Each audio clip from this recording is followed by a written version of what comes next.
নমস্কার বন্ধুরা, আমি অঙ্কিত আপনাদের সাথে রয়েছি সোনার তরীর পর্দায়। আমাদের আজকের সোনার তরীর জলসা নিয়ে আমাদের আজকের সোনার তরীর জলসার বিষয় হিসেবে আমরা রেখেছি, বিষয় ঠিক না বলে আমাদের আজকের অনুষ্ঠানের নামই আমরা বলতে পারি সুরেরও সলিলে।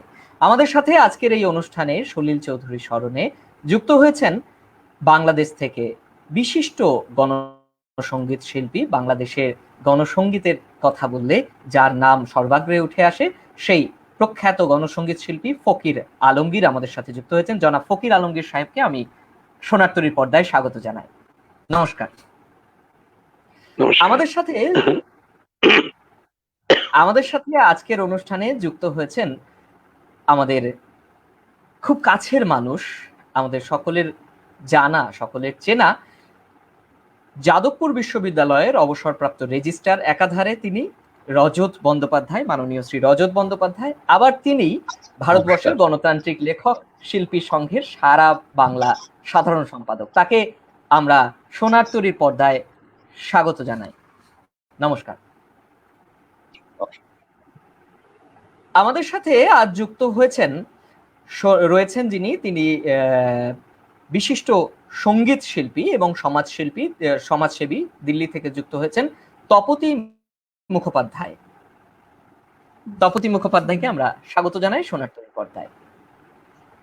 আমাদের সাথে আছেন দিল্লি থেকেই প্রখ্যাত নৃত্যশিল্পী, তিনি আবার ডান্স ইন্ডিয়া ডান্স অনুষ্ঠানের কোরিওগ্রাফারও ছিলেন, সেই তৃণা রক্ষিত আমাদের সাথে যুক্ত আছেন। তৃণা রক্ষিতকে পর্দায় স্বাগত জানাবো। নমস্কার। আমাদের সাথে রয়েছেন আরো দুজন শিশু শিল্পী, প্রণমিতা রয়েছে দিল্লি থেকে, আর রয়েছেন ডক্টর শাহাদাত হোসেন নিপু ঢাকা। বাংলাদেশ থেকে বিশিষ্ট আবৃত্তি শিল্পী ডক্টর শাহাদাত হোসেন নিপু আমাদের সাথে আছেন। তাদেরকে এই মুহূর্তে দেখাতে পারছি না, তবে নিশ্চয়ই তারা আমাদের সাথে যুক্ত হবেন। আমি প্রথমেই চলে যাব রজত বাবুর কাছে। রজত বাবু যদি আমাদেরকে একটু বলেন, আমাদের এই যে আজকের আয়োজন সুরেরও সলিলে, সলিল চৌধুরী তো শুধুমাত্র একজন সুরকার বললে ভুল হবে। শুধুমাত্র সুরকার তিনি ছিলেন না, যেমন তিনি ছিলেন সুরকার, কবি, গায়ক, তেমনি সমাজের বিভিন্ন ক্ষেত্রে তার সরাসরি অবদান ছিল। সেই জায়গা থেকে আপনার কাছ থেকে একটু জানতে চাইবো সেই জায়গাটা। রজত বাবু। ঠিক কথাই বলেছেন। উনি শুধু সুরকার না, উনি একদিকে গান লিখেছেন, কবিতা লিখেছেন, সুর দিয়েছেন, এবং শুধু তাই না, যে ভারতীয় গণনাট্য সংঘ তার সঙ্গে নিবিড়ভাবে যুক্ত থেকেছেন। এবং তিনি যে সময়টায় ছিলেন, সময়টাকে মনে রাখতে হবে যে 4-এর দশক গত শতাব্দীর, তখন কারা রয়েছেন সেখানে।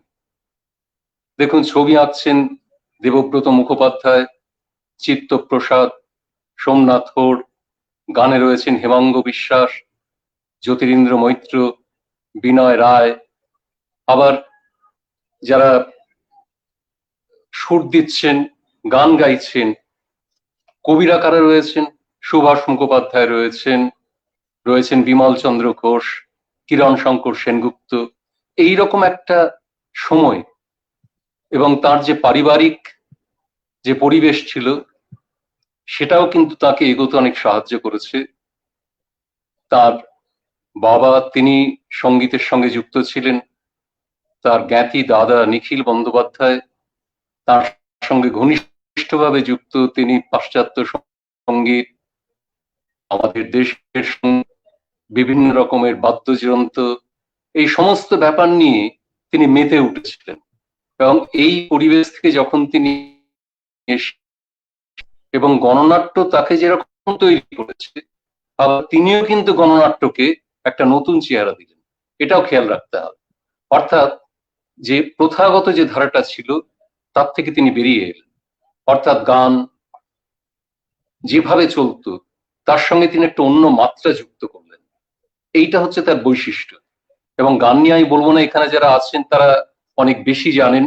আপনারা জানেন যে তিনি যেরকম লোকসঙ্গীতের সঙ্গে যুক্ত ছিলেন, রাগ সঙ্গীতে তার যে অধিকার ছিল, পাশ্চাত্য সঙ্গীতের যে রেকর্ড, তিনি তার সঙ্গে সেই গান শুনেছেন।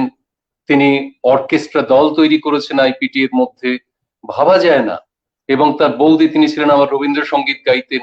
এই যে সমস্ত মিলিয়ে যে একটা সাংগীতিক এবং সাংস্কৃতিক পরিবেশ ছিল এবং তার সঙ্গে যে রাজনৈতিক দৃষ্টিভঙ্গিটা, এটাই কিন্তু তাকে তৈরি করেছে।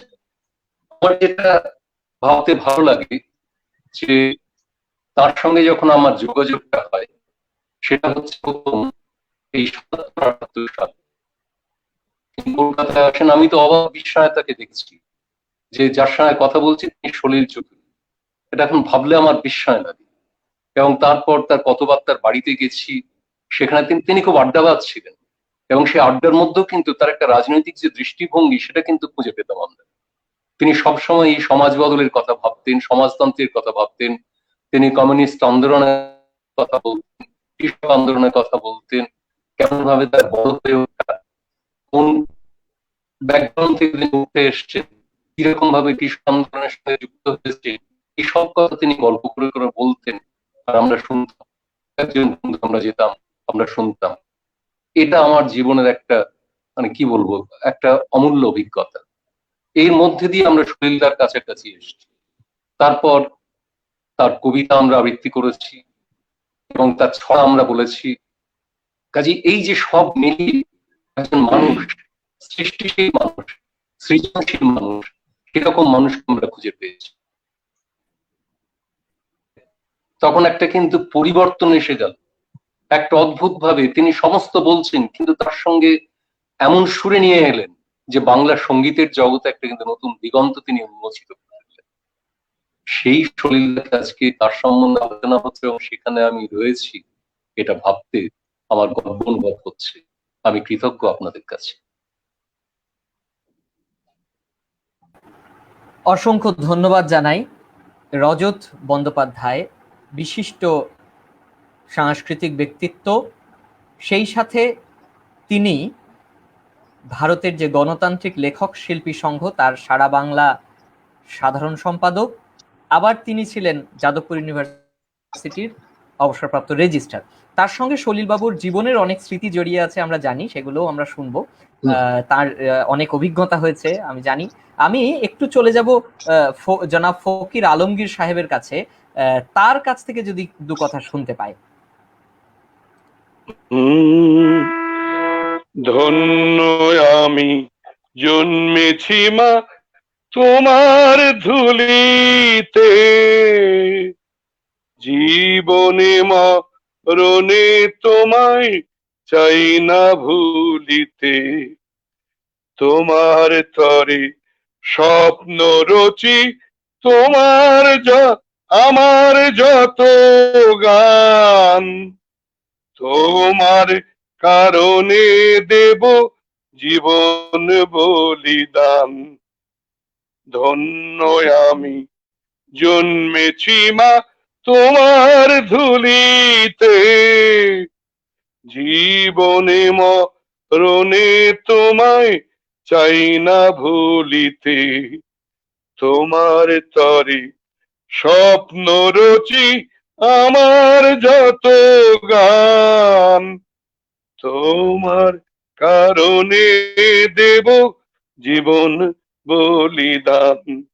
ওগো জন্মভূমি মা গো মা। সেই 70 দশকে 60 দশকে যে গানগুলি গেয়ে গেয়ে এপার বাংলার সেই ভাষা আন্দোলনে রক্তাক্ত দলিল বুকে হাজারটা সফল কি অসফল সংগ্রামের পূর্ণ পরিণতিকে আঁকড়ে ধরে গণসঙ্গীত গড়ে উঠেছিল, সেই হেমাঙ্গ বিশ্বাসের কথা আজকে সলিল দাকে স্মরণ করতে গিয়ে বলতে হয়। তার সেই কথা ছিল স্বদেশিকতার ধারা যেখানে সর্বহারার আন্তর্জাতিকতাবাদের মহাসঙ্গমে গিয়ে মিলেছে, সেই মহনায় গণসঙ্গীতের জন্ম। শ্রমিক শ্রেণীর নেতৃত্ব ছাড়া জাতীয় মুক্তি আন্দোলন আজ আর সাফল্যে পৌঁছতে পারে না। অক্টোবর বিপ্লবের পরবর্তী দুনিয়ার হলো এই নিশানা। আন্তর্জাতিকতার এই বাণীবাহী সংগঠিত মজুর কৃষক ত্রিসূত্তর যুগে জাতীয় মুক্তি আন্দোলনে এক নতুন সংগ্রামী চেতনা ও আবেগ সৃষ্টি করলো। তারই প্রতিধ্বনি শোনা গেল গণসঙ্গীতে। গণনাট্যের আগে চল্লিশোত্তর গণনাট্য আন্দোলনের আগে আমাদের গণনাট্যের পথিকৃৎ, গণসঙ্গীতের পথিকৃৎ বলা যায় কবি কাজী নজরুল ইসলামকে। জাগো জাগো অনশন বন্দী ধরে যত, জগতের লাঞ্ছিত ভাগ্য হত, জাগো। সেদিক থেকে বাংলা গানে নজরুলই বলতে গেলে পথিকৃৎ। গণনাট্য আন্দোলনের বহুদিন আগেই তিনি বিশ্ব শ্রমিক শ্রেণীর প্রিয়তম গান আন্তর্জাতিক বাংলা অনুবাদ করেন। এছাড়া ওট্টে চাষি জগৎবাসী ধর কষে লাঙ্গল, এই চাষির গানটিও ধ্বনিত হয় সর্বহারার আন্তর্জাতিকতাবাদে। আমি মহেশ্বেতা দেবীকে উৎসর্গ করে একটি বই লিখেছি, মানে আমাদের স্মৃতিকাব্যে প্রিয় মুখ। এখানে আমি সলিলদা সম্বন্ধে লিখেছি। সলিলদাকে বলেছি আলোর পথযাত্রী। আমাদের সুসাহিত্যিক নারায়ণ গঙ্গোপাধ্যায় তিনি যথার্থই বলেছেন, ভারতীয় গণনাট্য সংঘের আইপে বাংলা শাখা যারা নবজীবনের গানে একদা উত্তরল করে তুলেছিলেন তাদের মধ্যে হরিপদ কুশারী, বিনয় রায়, যতীন্দ্র মৈত্র, হিমাঙ্গ বিশ্বাস ও সলিল চৌধুরী। এই দলে তরুণতম ছিলেন সলিল চৌধুরী। তাদের হাত থেকে মশাল জ্বালিয়ে তিনি সলিল চৌধুরী আমাদের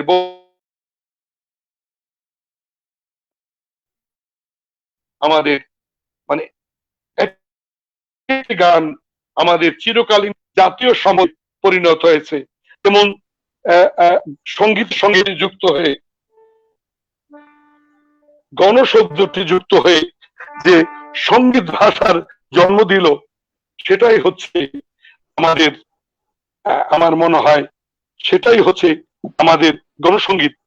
সঙ্গীত ভাষার যে জন্ম দিল যে সলিল চৌধুরী, সেটি হচ্ছে প্রতিবাদের ভাষা। আমার প্রতিবাদের ভাষা, আমার প্রতিরোধের আগুন, দ্বিগুণ জলে যেন দ্বিগুণ দারুণ প্রতিরোধে করে চূর্ণ ছিন্ন ভিন্ন, শত ষড়যন্ত্রের জাল যেন আনে মুক্তি আলো, আনে আনে লক্ষ শত প্রাণে। আমার প্রতিবাদের ভাষা, আমার প্রতিরোধের আগুন। আমি তাৎক্ষণিকভাবে গাইছি। আমার মনে হয় যে দূরে দূরে থেকে আমরা সবাই এক আছি। স্বাস্থ্যনীতি মেনে একটি বিবর্ণ পৃথিবী, এমন শত্রুর সঙ্গে আমরা লড়ছি যেটি খালি চোখে দেখা যায় না। তাবৎ দুনিয়ার একটি বৈষয়িক সমস্যা করোনা ভাইরাস। সেই মুহূর্তে গানের তরী সলিল চৌধুরী, যার জন্ম 1923-এর 19শে নভেম্বর। আগামী 2 বছর পরই তার জন্ম শতবর্ষ। এই একটি করোনা ক্রান্তিকালে তারা এই অনুষ্ঠানের আয়োজন করেছে, যেখানে মিউজিক ইনস্ট্রুমেন্ট দিয়ে একজন সঙ্গীত শিল্পী সঙ্গীত পরিবেশনায় আমি মনে করি প্রধান নয়, কারণ বাংলাদেশে সলিল চৌধুরী অনেক জনপ্রিয়। আমার সৌভাগ্য হয়েছিল আজকে যারা অনুষ্ঠান দেখছেন শুনছেন, এখানে আমি গণশক্তি দেখাচ্ছি। গণশক্তি গোষ্ঠী দেখেন, কমরেড জ্যোতি বসু সলিল চৌধুরীর নন্দনে তার সবে ফুল দিচ্ছেন। আর আমি তখন কলকাতায় 1995 সালে মুক্তিযুদ্ধ উৎসব হয়েছিল।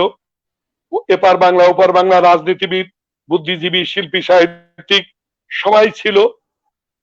আমার সুযোগ হয়েছিল সেই আমাদের মুক্তিযুদ্ধের গানটি, আমাদের যে সেই যে গান, মানব না বন্ধনে, মানব না এই শৃঙ্খলে,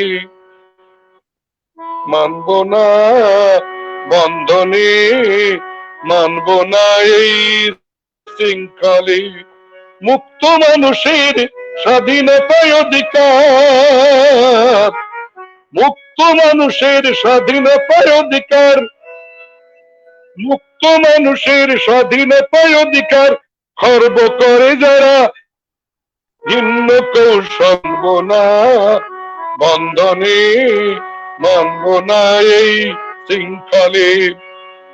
2 শতাব্দীর নাক্কাশ বন্ধন নিঃস্ব হলো কত অগণিত প্রাণ মন। 2 শতাব্দীর নাক্কাশ বন্ধন নিঃস্ব হলো কত অগণিত প্রাণ মন। দুঃশাসনে ভেঙে মুক্তির তরে হয় লাখো শহীদের অমূল্য প্রাণ যায়। মূল্যে তার যারা মসনদে গদিয়া, মূল্যে তার যারা মসনদে গদিয়ান কণ্ঠরোধ করে লাঠি রাইফেলে। মানব না না বন্ধনে না, মানব না এই শৃঙ্খলে। সেদিন 2 বাংলা আয়োজিত সেই অনুষ্ঠানে তখন সলিল চৌধুরী হাসপাতালে ছিল। আমি তার রোগ মুক্তি কামনা করে, বাংলাদেশের ছাত্ররা ছিল উদ্বেলিত, উৎকণ্ঠা ছিল তাদের সলিল চৌধুরীর জন্য। কারণ আমাদের বাংলাদেশের ভাষা আন্দোলন, গণ অভ্যুত্থান, স্বাধীনতা সংগ্রাম, স্বৈরাচার বিরোধী আন্দোলন, যত সংগ্রাম, সেখানে সলিল চৌধুরীর গান আমাদের কণ্ঠে সাহস জোগাতো, উদ্দীপনা জোগাতো। বিশেষ করে মহান মুক্তিযুদ্ধে অসংখ্য গান, যেটি পরবর্তী পর্যায়ে বলবো। কিন্তু আমি যে কথাটি বলছিলাম যে এখানে গণশক্তিতে আমি সেদিনের অনুষ্ঠানের পরে আমি দেখার জন্য হাসপাতালে ছুটে যাই, হাসপাতালে ছুটে গেছিলাম। এবং গণশক্তি তিনি মারা যাওয়ার পরে আমি নন্দনে ফুল দিতে গিয়েছিলাম, নন্দনে ফুল দিয়েছিলাম। সেখানে গণশক্তিতে লিখেছে, সেটি আজকে নিপু যখন আমাকে বলল খুব তাড়াহুড়ার মধ্যে, তাও আমি এই গণশক্তিটা পেয়ে গেলাম, সেই 1995 সালের গণশক্তি। সেখানে গণশক্তি লিখেছে যে নন্দন চত্বরে দুপুরে কথা হচ্ছিল বাংলাদেশের বিশিষ্ট গায়ক ফকির আলমগীরের সঙ্গে। তিনি সলিল চৌধুরীর মৃত্যুতে শোকাহত। তাকে শেষবারের মতো দেখার জন্য যাদবপুর থেকে এসেছেন। কয়েকদিন আগে তিনি কলকাতায় এসেছেন। তিনি জানালেন 1952 সাল থেকে আজ পর্যন্ত বাংলাদেশের প্রতিটি গণতান্ত্রিক, যেটা আমি বলেছি, আন্দোলন উৎসাহের জোয়ার নিয়ে এসেছিল সলিল চৌধুরীর গান। বারে বারেই সেখানকার মানুষ তার গানে উদ্বুদ্ধ হয়েছে। সেদিনও বেগম খালেদা জিয়া সরকারের বিরুদ্ধে বিক্ষোভ মিছিলে গাওয়া হলো, বিচারপতি তোমার বিচার করবে যারা। তিনি বললেন সলিল চৌধুরীর গানের কোনো বিকল্প নেই। তিনি শেষ বাংলাদেশ গিয়েছিলেন 1992 সালে। সলিল চৌধুরী ঢেউ উঠছে এবং আলোর পথযাত্রী, দুটি গানও বাংলাদেশে খুব জনপ্রিয়। বাংলাদেশের শিল্পীদের প্রগতিশীল সংস্থা সম্মিলিত সাংস্কৃতিক জোট, যেটির আমি সহসভাপতি, এবং গণসংগীত সমন্বয় পরিষদ যে এখানে, এটার আমি প্রেসিডেন্ট এবং ঋষি শিল্পী গোষ্ঠীর প্রতিষ্ঠাতা। আমি বলল যে আলমগীর শেষ শ্রদ্ধা জানিয়ে দেশে যাবেন এবং সলিল চৌধুরীর স্মরণ সভা করবেন। আজকে আমার সৌভাগ্য হয়েছিল সেদিন, এবং তাছাড়া রাশেদ খান মেনন, আমাদের যে প্রগতিশীল রাজনীতিবিদ, তিনি চিঠি লিখে আমাকে পাঠান 1984 সালে। সলিল চৌধুরী গড়িহাটার পাশে তার যে অফিস ছিল, সেখানে আমি সস্ত্রীক, আমাদের সন্তানরা ছিল, সেখানে দেখা করলাম। সেই থেকে সলিলদার সঙ্গে আমার অন্তরঙ্গতা বেড়ে গেল। তিনি আমাকে প্রথমেই একটি কথা লিখে দিলেন, যেটা আজও আমি যত্ন করে রেখেছি। আমি সময় বেশি নিয়ে ফেললাম, আপনাদের হোল্ড করে আমি এটা বলেই শেষ করব, পরবর্তী পর্যায়ে আমি বলবো। খালি বললাম যে আমাদের একটি স্মরণিকাতে তিনি লিখেছিলেন, সঙ্গীতকে নিঃশ্বাস এবং সঙ্গীতকে বিশ্বাস করে যে উচ্ছল প্রাণ বাংলাদেশের লোকশিল্পী, তাকে দেখলাম, শুনলাম, সেই ফকির আলমগীর, তোমাকে ভালো না বেশে উপায় নেই। বাংলাদেশের প্রাণ তোমার কণ্ঠে জীবন্ত হোক, বাংলাদেশের মুক্তি তোমার কণ্ঠে দীপ্ত হোক, এই আশীর্বাদ জানাই। তার আশীর্বাদেই, তার জন্যই আমি তার রোগ সজ্জায় যখন হাসপাতালে চিকিৎসাধীন 1995 সালে, তখন বাংলাদেশের মুক্তিযুদ্ধ উৎসবে যাওয়ার সুযোগ হয়েছিল এবং নন্দনে তাকে ফুলের শ্রদ্ধা জানানোর সৌভাগ্য হয়েছিল। এবং এরপর থেকে তার পরিবারের সঙ্গে আমাদের সব সময় একটা যোগাযোগ ছিল। সেদিনও সবিতাদি মারা গেলেন, আমরা বাংলাদেশে গণসংগীত উৎসবে তাকে উৎসর্গ করেছি তার স্মৃতি। রুমাগো ঠাকুরদা নেই, আজকে অজিত পান্ডে নেই, আজকে সেই সব বা দিকপাল গণসংগীত সেই ভূপেন হাজারিকা নেই, হিমাঙ্গু বিশ্বাস নেই। সবার প্রতি সংগ্রামী লাল সালাম জানিয়ে আমি এই পর্যায়ে আমি আমার বক্তব্য শেষ করছি। অসংখ্য ধন্যবাদ জানাই বাংলাদেশ থেকে বিশিষ্ট গণসংগীত শিল্পী, বিশিষ্ট মানে আমি জানি না আমার সে যোগ্যতা আছে কিনা ওনার সম্পর্কে কিছু বলবার।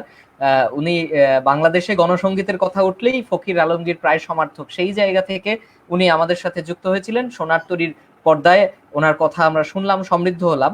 আমি এবারে চলে যেতে চাইবো বাংলাদেশ থেকেই আমাদের সাথে যুক্ত হয়েছেন ডক্টর শাহাদাত হোসেন নিপু।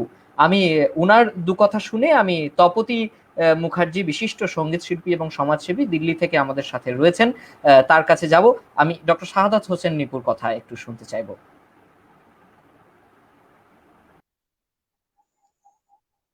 আমি প্রথমেই বিনম্র শ্রদ্ধা এবং আমার ভালোবাসা জানাই গণসংগীতে শুধু নয়, বাংলা গানের অন্যতম প্রধান পুরুষ, প্রধান স্রষ্টা সলিল চৌধুরীর প্রতি তার আত্মার শান্তি কামনা করছি।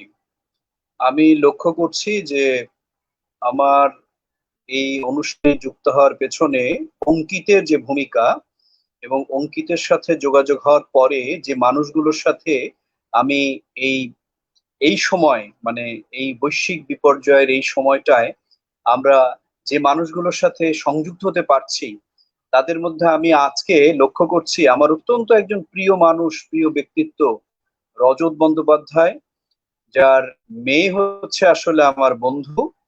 এবং আমরা রজতদা বলেই ডাকতাম। দাদা আমাদেরকে একেবারে পুত্র স্নেহ, ভাই স্নেহ, যা কিছু বলা যায় বন্ধুর মতো মানে জড়িয়ে নিতেন। এত অন্তরঙ্গ একটা সম্পর্ক তিনি আমাদের সাথে রক্ষা করে চলতেন সব সময়, বুঝতেই দিতেন না যে তার মেয়ে যে আমাদের বন্ধু।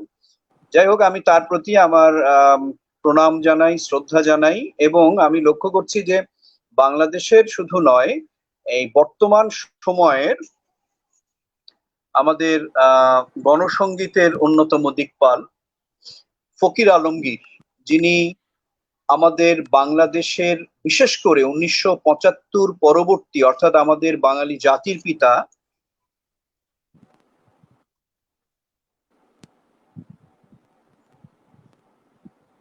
জানি না আমার কথা শোনা যাচ্ছে কিনা। আমার কথা কি শোনা যাচ্ছে? হ্যাঁ, শোনা যাচ্ছে, বলুন। শোনা যাচ্ছে, বলুন। আমার কথা কি শুনতে পাচ্ছে সবাই? আমি বুঝতে পারছি না। শোনা যাচ্ছে। 1975-এ বাঙালি জাতির পিতা বঙ্গবন্ধু রহমান নির্মম হত্যাকাণ্ডের পর যে মানুষগুলো রাজপথে দাঁড়িয়েছিলেন তার কণ্ঠকে নিয়ে, তেমন একজন হচ্ছেন ফকির আলমগীর। ফকির আলমগীর আমাদের বাংলাদেশের অত্যন্ত জনপ্রিয় এবং অত্যন্ত খ্যাতিমান একজন শিল্পী শুধু নন, একজন সমাজের অত্যন্ত এটাকে আমি কোন ভাষায় প্রকাশ করব, যে মানুষের দুঃখ দুর্দশায়, মানুষের যে সামাজিক যে নিরাপত্তার জায়গাটা, মানুষের যে শিল্পীর যে দায়বদ্ধতা, সেই জায়গায় উনি অত্যন্ত সোচ্চার। এবং শিল্পীর যে সামাজিক দায়বদ্ধতা, এখানে তিনি একেবারে প্রতিনিয়ত রাজপথে থেকে আমাদেরকে সাহস যোগান। তো আমি খুব খুশি হয়েছি যে অঙ্কিত এই মানুষগুলোকে যুক্ত করতে পেরেছে। তো আমি এই মুহূর্তে সলিল চৌধুরীর ছোট্ট একটি লেখা নিবেদন করতে চাই। আমার কথা শোনা যাচ্ছে? কারণ আমি বারে বারে আমার মোবাইল শোনা থেকে যাচ্ছে, সরে যাচ্ছি। শোনা যাচ্ছে, আপনি আমি বলুন। জানি না। শোনা যাচ্ছে, আপনি তারপর বলুন। আমি পড়ছি।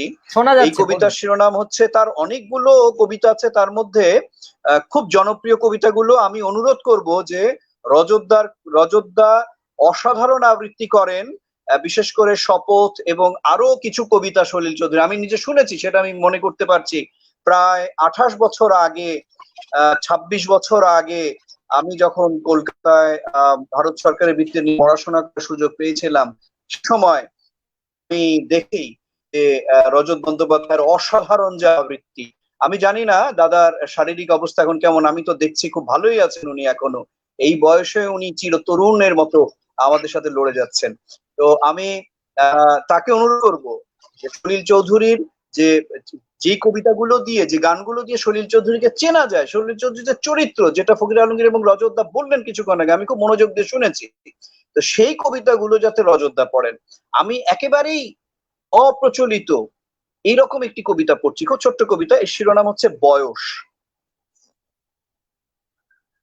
এমনও মুহূর্ত আসে মনে হয় 1000 বছর ধরে বাঁচার যে সুখ এই মুহূর্তে তাই পেয়ে গেছি। সে হিসেবে আমার বয়স কয়েক সহস্র কোটি অর্বুদেরও প্রায় কাছাকাছি। অন্যথায় এমনও বলতে পারো যে কটি মুহূর্ত তুমি কাছাকাছি ছিলে, সে কটি মুহূর্ত শুধু আমি বেঁচে আছি। এরকম আরো একটি ছোট্ট লেখা আমি এই সুযোগে পড়ে নিতে চাই।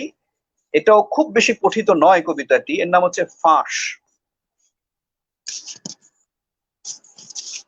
আমার ইচ্ছেগুলো প্রজাপতি হয়ে ঘাসে ঘাসে বনে বনে ওড়ে আর ফেরে, ইচ্ছে ধরার স্বাদ জাল দিয়ে বেঁধে, তাই তার দিন গেল কেঁদে আর কেঁদে। আমার আরেকটা ইচ্ছা, তুমি, তার নাম, তারও হাতে জাল ছিল, পরে জানলাম। আমার মনের মতো ছোট্ট শিশুটিকে জাল দিয়ে বেঁধে ফেলে এঁকে দিলে বুকে, মনকে ধরার স্বাদ জাল দিয়ে বেঁধে, তাই তার দিন গেল কেঁদে আর কেঁদে। আমি আবারও ধন্যবাদ জানাই এবং বিশেষ কৃতজ্ঞতা জানাই অঙ্কিতের মাধ্যমে এই মাসদের সাথে যুক্ত থাকতে পারার জন্য। অঙ্কিত, অসংখ্য ধন্যবাদ ডক্টর শাহাদাত আমি হোসেন একটা নিপু। স্মৃতি কি বলবো, সলিলদার সাথে আমার কিছু স্মৃতি আছে, কিন্তু আমার কাছে কোনো ছবি নেই, আমি কি বলবো সেই স্মৃতিগুলো? অবশ্যই বলবেন, অবশ্যই বলবেন, কেন বলবেন না। হলো, আমরা যখন উদীচী শিল্পী গোষ্ঠীর সাথে সক্রিয় কর্মী হিসাবে কাজ করি, আমি কবিতা পড়ি এবং কোরাসে গান গলা মেলাই। আমি তো সঙ্গীত শিল্পী নই।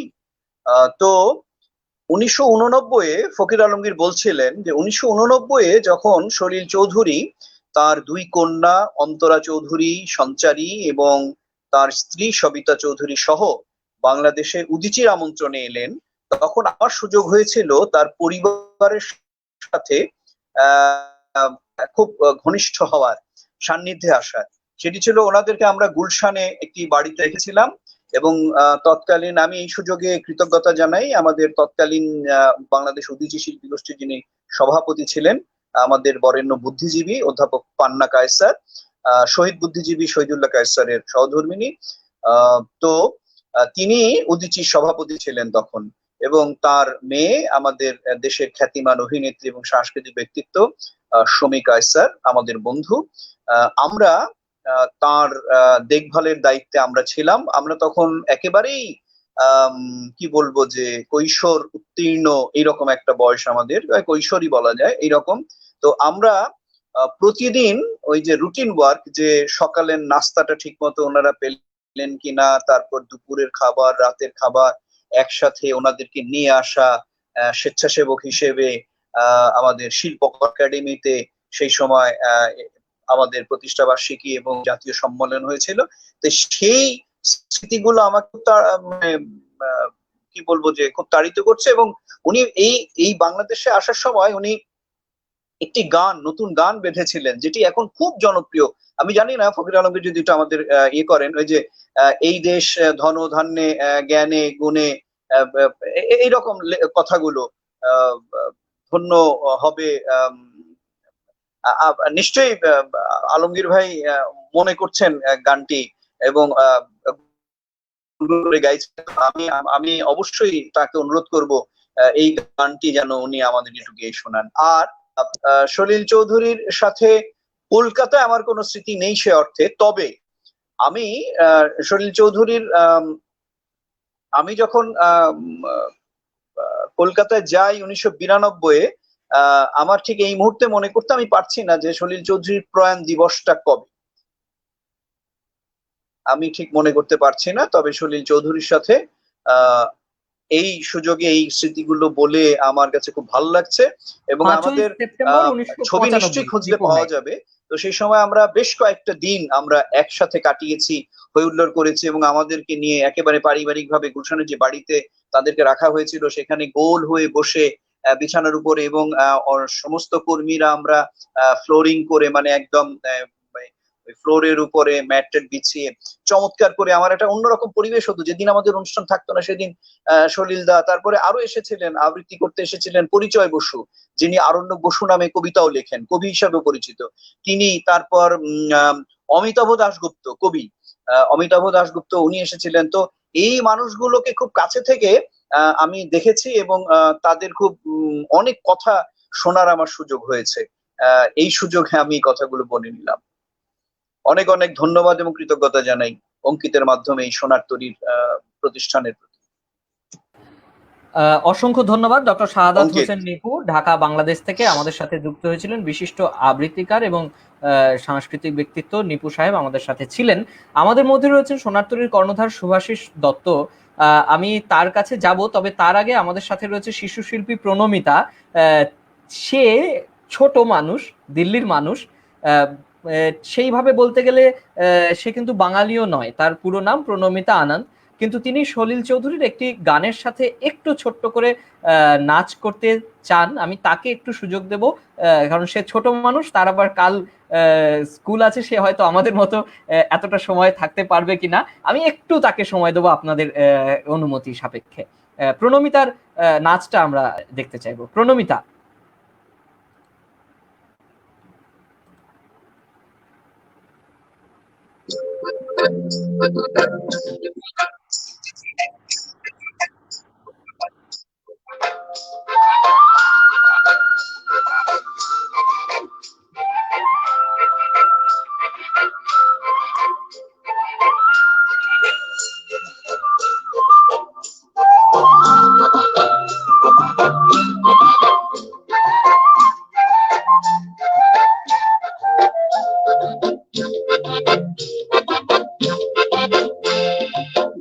দিতাম বলে এ মাদলে তাম তোলে, তার আনন্দ চলে আকাশ ভরে যোচনায়। দিতাম বলে এ মাদলে তাম তোলে, তার আনন্দ চলে আকাশ ভরে যোচনায়। আয় ছুটে সকলে এই মাটির ধরা তলে, আজ হাসির কলরলে নতুন জীবন গড়ে আয়। আগুন বয়ে যায় গুর গুর করে চাঁদের সীমানায়, পারুল বন্ডাকে চম্পা চুপে আয়, মুরগিরা সব হাতে কোমর বেঁধে আয়। আয় রে আয় রে আয় রে আয়।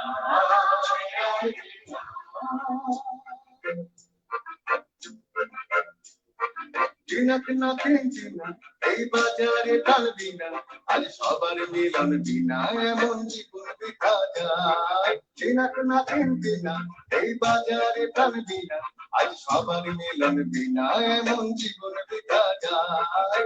এ তোমার আমার এই আমরা ওই খামার, আর আমরা করে স্বপ্ন দিয়ে সোনার কামনায়। আয় রে আয় মন করে যায় গুর গুর করে চাঁদের সীমানায়, পারুল বন্ডাকে চম্পা ছুটে আয়, মুরগিরা সব হাতে কোমর বেঁধে আয়। আয় রে আয়, আয় রে আয় রে আয়, আয় রে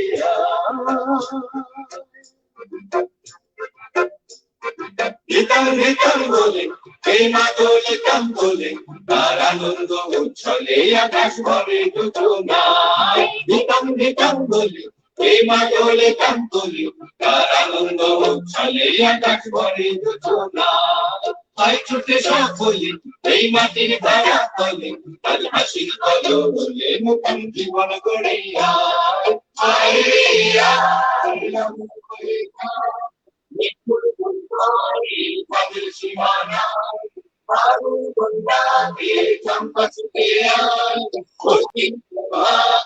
কমল বেঁধে আয় রে আয় রে আয় রে আয় রে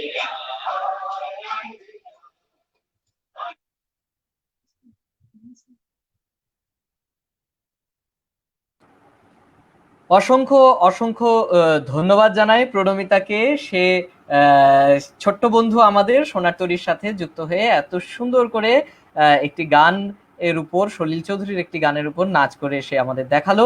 তাকে অসংখ্য ধন্যবাদ। প্রণমিতা, তুমি ভালো থাকবে।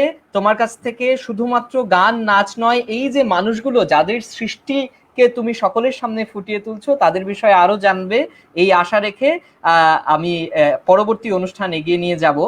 তোমায় অসংখ্য ধন্যবাদ, তুমি খুব সুন্দর করেছ। আমি এবারে চলে যাব তপতি মুখার্জি, দিল্লি থেকে আমাদের সাথে যুক্ত হয়েছেন, বিশিষ্ট সঙ্গীত শিল্পী এবং সমাজসেবী তপতি মুখার্জি। তার সাথে একটু আমরা এবার তাকে যুক্ত করব পর্দায়। তপতি মুখার্জি, নমস্কার। আপনি যদি আপনার কথা কিছু বলেন এবং গানের দিকে একটি গান শোনান, সলিল চৌধুরীর একটি গান যদি শোনান।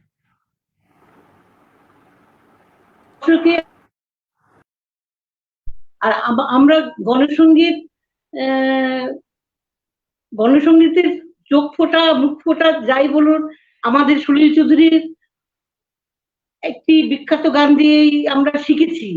মানে সলিল চৌধুরী মানে এই গানটা, যেটা ও আলোর পথযাত্রী, তা সেটাই আমি এখন পরিবেশন করব।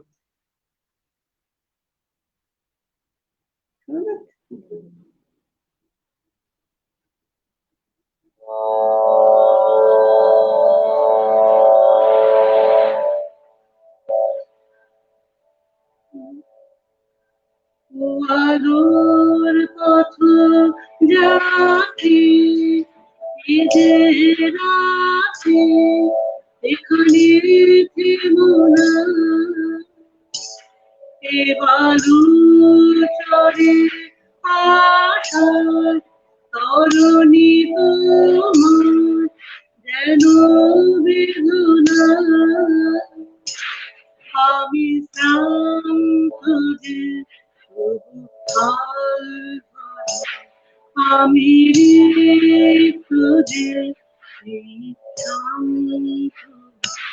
তব ছিন্ন পারে জয় পতাকা তুলে সূর্য তোর পথ যাত্রী রাখি এখানে জীবনা, আহা বুক ভেঙে ভেঙে পথে শুনিত কনা, কত যুগ ধরে ধরে করেছে তারা সূর্য রচনা, আর কত ওই মোহনা, এ যে কুয়াশা, এ যে ছলনা, এই বঞ্চনার ভিত আর বলে পাবে জন শোনো রে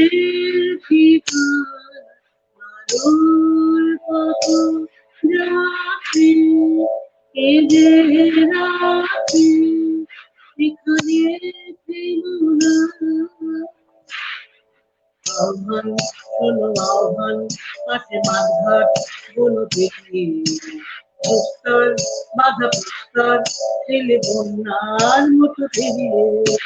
আহ্বান শোনো আহ্বান, পাশে মাঠঘাট বন পেরিয়ে, প্রস্তর বাধা প্রস্তর ঠেলে বন্যার মতো পেরিয়ে।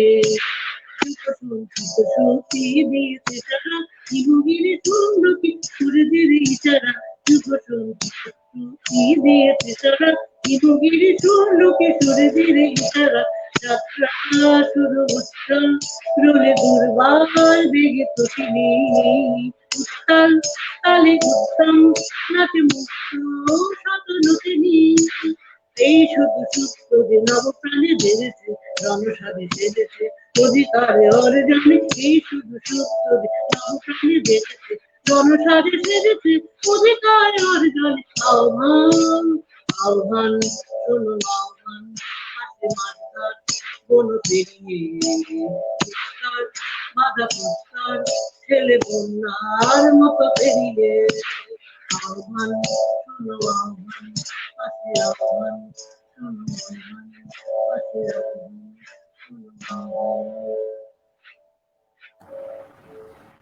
অসংখ্য ধন্যবাদ জানাই শিল্পীকে। আমাদের সাথে এতক্ষণ আমরা যার গান শুনলাম তিনি তপতী মুখোপাধ্যায়, বিশিষ্ট সঙ্গীত শিল্পী এবং সমাজসেবী, দিল্লি থেকে আমাদের সাথে যুক্ত হয়েছিলেন। আমরা জানি যে তিনি একটা সময় আমাদের ভূপেন হাজারিকার যে বিশিষ্ট সঙ্গীত শিল্পী তার সাথে তিনি অনেকটা সময় কাটিয়েছেন, তার অনেক স্মৃতি রয়েছে। আমি সেই জায়গাতে এই মুহূর্তে না গিয়ে আমি চলে যেতে চাইবো, আমাদের সাথে রয়েছেন ফকির আলমগীর সাহেব, জনাব ফকির আলমগীর আমাদের সাথে যুক্ত হয়েছেন। তার একটি গান শুনবো এবং রজত বাবু সাথে কথা বলবো। আমাদের সাথে সুভাষিস বাবু রয়েছেন, তার কথাও একটু আমরা শুনে নেব। আমি তিনজনকে একসাথেই স্ক্রিনে আনবো এবং একে একে আমরা আলোচনার দিকে যাব।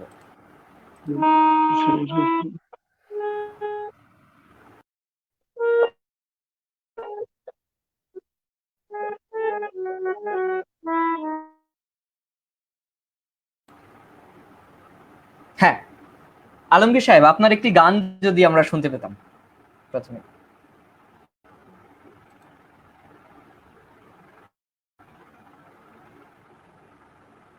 আলমগীর সাহেব বোধহয় একটু বিচ্ছিন্ন হয়েছেন। আমি রজত বাবুর কাছে আসবো। রজত বাবু, আপনার কথা যদি কিছু জানেন।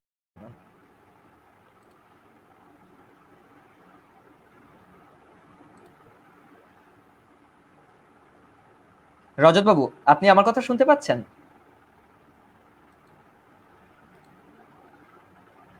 রজত বাবু, শোনা যাচ্ছে? হ্যাঁ, শোনা যাচ্ছে। আপনার কাছে আসলাম আর কি, যদি আপনি যদি একটু এগিয়ে নিয়ে যান। আপনি যদি একটু এগিয়ে নিয়ে যান, সলিল চৌধুরীর সঙ্গে আপনার যে স্মৃতির কথা সেটা একটু বলেন এবং সাথে একটি কবিতা যদি আপনার কাছ থেকে শুনতে পাই। তারপর আমি আলমগীর সাহেবের কাছে যাচ্ছি, ওনার ক্যামেরাটা ডিসকানেক্ট হয়েছে। আসলে সলিলদা তো খুব মজার মানুষ ছিলেন। আলমগীর সাহেব যেটা বলছিলেন এটা কিন্তু একটা ঘটনা, যে উত্তরাধিকার তিনি নিয়ে এসছেন সেটা শুরু হয়েছে নজরুল ইসলাম থেকে, কাজী নজরুল ইসলাম। এটা একদম মানে ঠিক কথা বলেছে। এবং আরেকটা কথা যেটা অরুণ বসু লিখেছেন তার লেখায়, যে আমরা অনেক সময় বলি যে এই গানটা লিখেছেন অমুক, সুর দিয়েছেন অমুক, অর্থাৎ কিন্তু তা নয়। রানার কিংবা অবাক পৃথিবী কিংবা বিদ্রোহ আজ বিদ্রোহ চারিদিকে, এটা অরুণবাবু লিখছেন যে এটা যৌথ যেন একটা, কখনো মনে হয় না যে ইনি লিখছেন উনি সুর দিচ্ছেন, মনে হয় যেন দুজনে একসঙ্গে কাজটা করছেন। এইটা আমাদের খুব ভালো লেগেছিল। আর একটু আগে নিপুর সঙ্গে আমার শেষ দেখা হয়েছে 2016 যখন আমি গেছিলাম উদিচির আহ্বানে ঢাকাতে, তখন ওর সঙ্গে দেখা হয়। তো সে আমার খুব স্নেহের। আর একটু মজার কথা যেটা বলি, যে একবার গেছি ওনার বাড়িতে, উনি বললেন আর বলো না, এই তো অবস্থা, এই দেখো না বেরিয়ে গেল, দেখলেন? হ্যাঁ, বলছে ওরা এসেছিল এদিক থেকে, দক্ষিণ 24 পরগনা জায়গা থেকে। তো মানে কি জন্য এসেছিল? উনি বললেন যে এসেছিল একটা বেশ মজার ব্যাপার। কি বলছে, আমি ওখানে একটা ইলেকট্রিক চুল্লি করে দিয়েছিলাম, যে ওখানে পোড়ানো হয় কাঠে। তো ওরা আজকে এসে বলছে যে আরো টাকা লাগবে। না কেন? বলছে মেনটেন্যান্স এর খরচ উঠছে না। তো তখন সলিলদা বলছেন, আমি জিজ্ঞেস করলাম যে কারণটা কি? সবই তো আছে। বলছেন হ্যাঁ, ডেড বডি পাওয়া যাচ্ছে। তার বললাম আমার কি ডেড বডি সাপ্লাই করতে হবে? হ্যাঁ, বলছে এইটা বলে ওদের হাতে কিছু টাকা দিয়ে আমি পাঠালাম। আবার ধরুন কি বলবো যে উনি তখন বাইরে আছেন, সবিতাদি এবং তার মেয়েদের নিয়ে বাড়ি থেকে বের করে দিয়েছে যেখানে তিনি থাকতেন। সেখানে গেছি, সেখানে গিয়ে তখন পুলিশের সঙ্গে যোগাযোগ করে আবার তাকে ঠিক জায়গায় বাড়িতে পৌঁছে দেওয়া, এরকম ঘটনাও তার জীবনে ঘটেছে। তার অ্যাবসেন্সে, তার অনুপস্থিতির সুযোগে ঘটনা করা হয়েছিল, সেটাও আমার মনে আছে। এখন উনি এমন একজন মানুষ ছিলেন যিনি কিন্তু সহজে আপন করে নিতে পারতেন এবং রাজনীতি, সংস্কৃতি, তার সঙ্গীত, কবিতা, তার প্রেম, এই সমস্ত কিন্তু একাকার হয়ে যেত। যেমন আমি একটা তার কবিতা বলছি, কবিতাটির নাম হচ্ছে প্রেম। যখন অসহ্য হয়, শ্বাসরুদ্ধ হয়ে আসে, মনে হয় এইবার ফেটে যাবে দম, তখন আমার হয়ে শ্বাস ফেলে আমার কলম। মাঝে মাঝে মনে হয় এইবার ভেঙে যাব, দুর্বিষহ জীবনের ভারে, অন্ধকারে ঢেকে যায় আশার সবিতা, তখন খানিক ভার নিজ কাঁধে তুলে নেয় আমার কবিতা। এ এক বিচিত্র পেশা, নিজেকে মাথায় করে দৌড়ে দৌড়ে হেঁকে হেঁকে ফেরি করে ফেরা, বঞ্চনাকে অভ্যেসের ওড়না দিয়ে ঘেরা। তবুও যখন তীক্ষ্ণ ধার হয়ে ওঠে বেনেদের ছুরি, তখন তোমায় মনে করি, মনে করি কোথায় তুমি পাশে বসেছিলে, দূরে দূরে ডেকেছিল নামহারা কোনো এক পাখি, তুমি কোনো কথা বলনি কো, তবু তাকেই আদর করে প্রেম বলে ডাকি। এই হচ্ছেন সলিলদা, কোথায় শুরু করলেন আর কোথায় নিয়ে চলে গেলেন এইভাবে। আর যে কবিতার কথা ও বললো যে বিশাল বড় কবিতা, এখানে পড়ার কোনো অবকাশ নেই, কিন্তু ওনার একটা মানে আমি বলছি যে উনি ছড়ার মধ্যে দিয়ে কিরম মজা করতে পারতেন, সেইটা কিন্তু খুব আমার মজা লাগতো, আমার ভালো লাগতো। যেমন ধরুন আমি আবৃত্তি করতাম বা মাঝে মাঝে এখনো করি আড্ডার মধ্যে, ইস্কাবনের দেশে। শোনো ভাই, এটা গান আছে, আমি এটা বলছি আর কি। শোনো ভাই, ইস্কাবনের দেশে গিয়েছিলাম, সেথায় গোলমেলে সব কাণ্ড দেখে এলাম। সেথায় মাস দিয়ে ভাই দিনকে গোনে, বছর দিয়ে মাসে, আর বয়স যতই বাড়ে ততই বয়স কমে আসে। সেথায় সুরসুরিতে কাঁদে সবাই, কান্না পেলে হাসি, দেখে পালিয়ে চলে এলাম, বলে সেলাম বাবা সেলাম। শোনো ভাই, ইস্কাবনের দেশে গিয়েছিলাম। সেথায় স্কুলেরা লুকিয়ে পালায়, ছাত্র থাকে বসে, আর টিকির মাথায় পণ্ডিত ঝোলেন পরম পরিতোষে। সেথায় শ্যামকে চড়ায় শুলে রে ভাই, গোবর্ধনের দোষে, দেখে পালিয়ে চলে এলাম, বলে সেলাম বাবা সেলাম। শোনো ভাই, ইস্কাবনের দেশে গিয়েছিলাম। সেথায় জ্যান্ত সবাই মরে থাকে, মরলে পরে বাঁচে, আর দিন দুপুরে পথের ধারে জ্যান্ত ভূতে নাচে। সেথায় নেতারা সব মিটিং করে দুই পা তুলে হাঁচে, দেখে পালিয়ে চলে এলাম, বলে সেলাম বাবা সেলাম। শোনো ভাই, ইস্কাবনের দেশে গিয়েছিলাম। সেথায় ইস্কাবনের রাজা মশাই হরতনেরই গোলাম, আর নওলা আটা দুরি তিরি বাজায় তারে সেলাম। সেথায় রাজায় খেলে ঢেকুর তুলে প্রজায় বলে খেলাম, দেখে পালিয়ে চলে এলাম, বলে সেলাম বাবা সেলাম। শোনো ভাই, ইস্কাবনের দেশে গিয়েছিলাম। এই যে একটা অত্যন্ত গম্ভীর কথা, যে রাজায় খেলে ঢেকুর তুলে প্রজায় বলে খেলাম, সেটা তো এখনো চলছে। কাজেই তাকে যতদিন এটা থাকবে আমরা তাকে মনে রাখবো। এবং সবশেষে একটি কবিতা বলছি, খুব ছোট্ট, যখন বাংলাদেশে মুক্তিযুদ্ধ চলছিল সেই সময় কবিতাটা তিনি লিখেছেন, এবং এর মধ্যে কিন্তু তার যে দৃষ্টিভঙ্গি, দেখার চোখ, সেটাও ধরা পড়ছে। কবিতাটির নাম অস্ত্র দীক্ষা। কাঁদছিলাম, কাঁদতে কাঁদতে চোখে পড়ল একটা শুকনো মুখ, শ্যাপলা পাতার মতো শ্যামল, ভোরের দুর্বার মতো সজল, কিন্তু তার মুখের রেখায় রেখায় হাজারো বছরের ছাপ, যেন ইতিহাসের পদক্ষেপ তার প্রতিটি বলি রেখায়। বললাম, মাগো তুমি কে? বলল, আমি তোর মা, আমি বাংলা। কাঁদছো কেন মা গো? আমি বললাম, তুই কাঁদছিস দেখে। কাঁদতে কাঁদতে হাসলো, হেসে মা বলল, একটা কলমি ডাঁটা এনেছি রে, এটা কি তুই তলোয়ার কর, ওর বটমুখে তুই বুকে পর, দেখবি সব ঠিক হয়ে যাবে, সব রাত দিন হয়ে যাবে। অর্থাৎ নিজের দেশের মাটিতে পাটা রাখুক, দৃষ্টি হোক আন্তর্জাতিক, তাহলেই কিন্তু আমরা ঠিক পথ খুঁজে পাবো। কারণ ওই দেশজ সংস্কৃতি, সেটাই আমার কিন্তু অস্ত্র, সেই অস্ত্রে তিনি দীক্ষিত হইতে চেয়েছিলেন। এটাই হচ্ছে তার কবিতার বৈশিষ্ট্য এবং সলিলদার বৈশিষ্ট্য।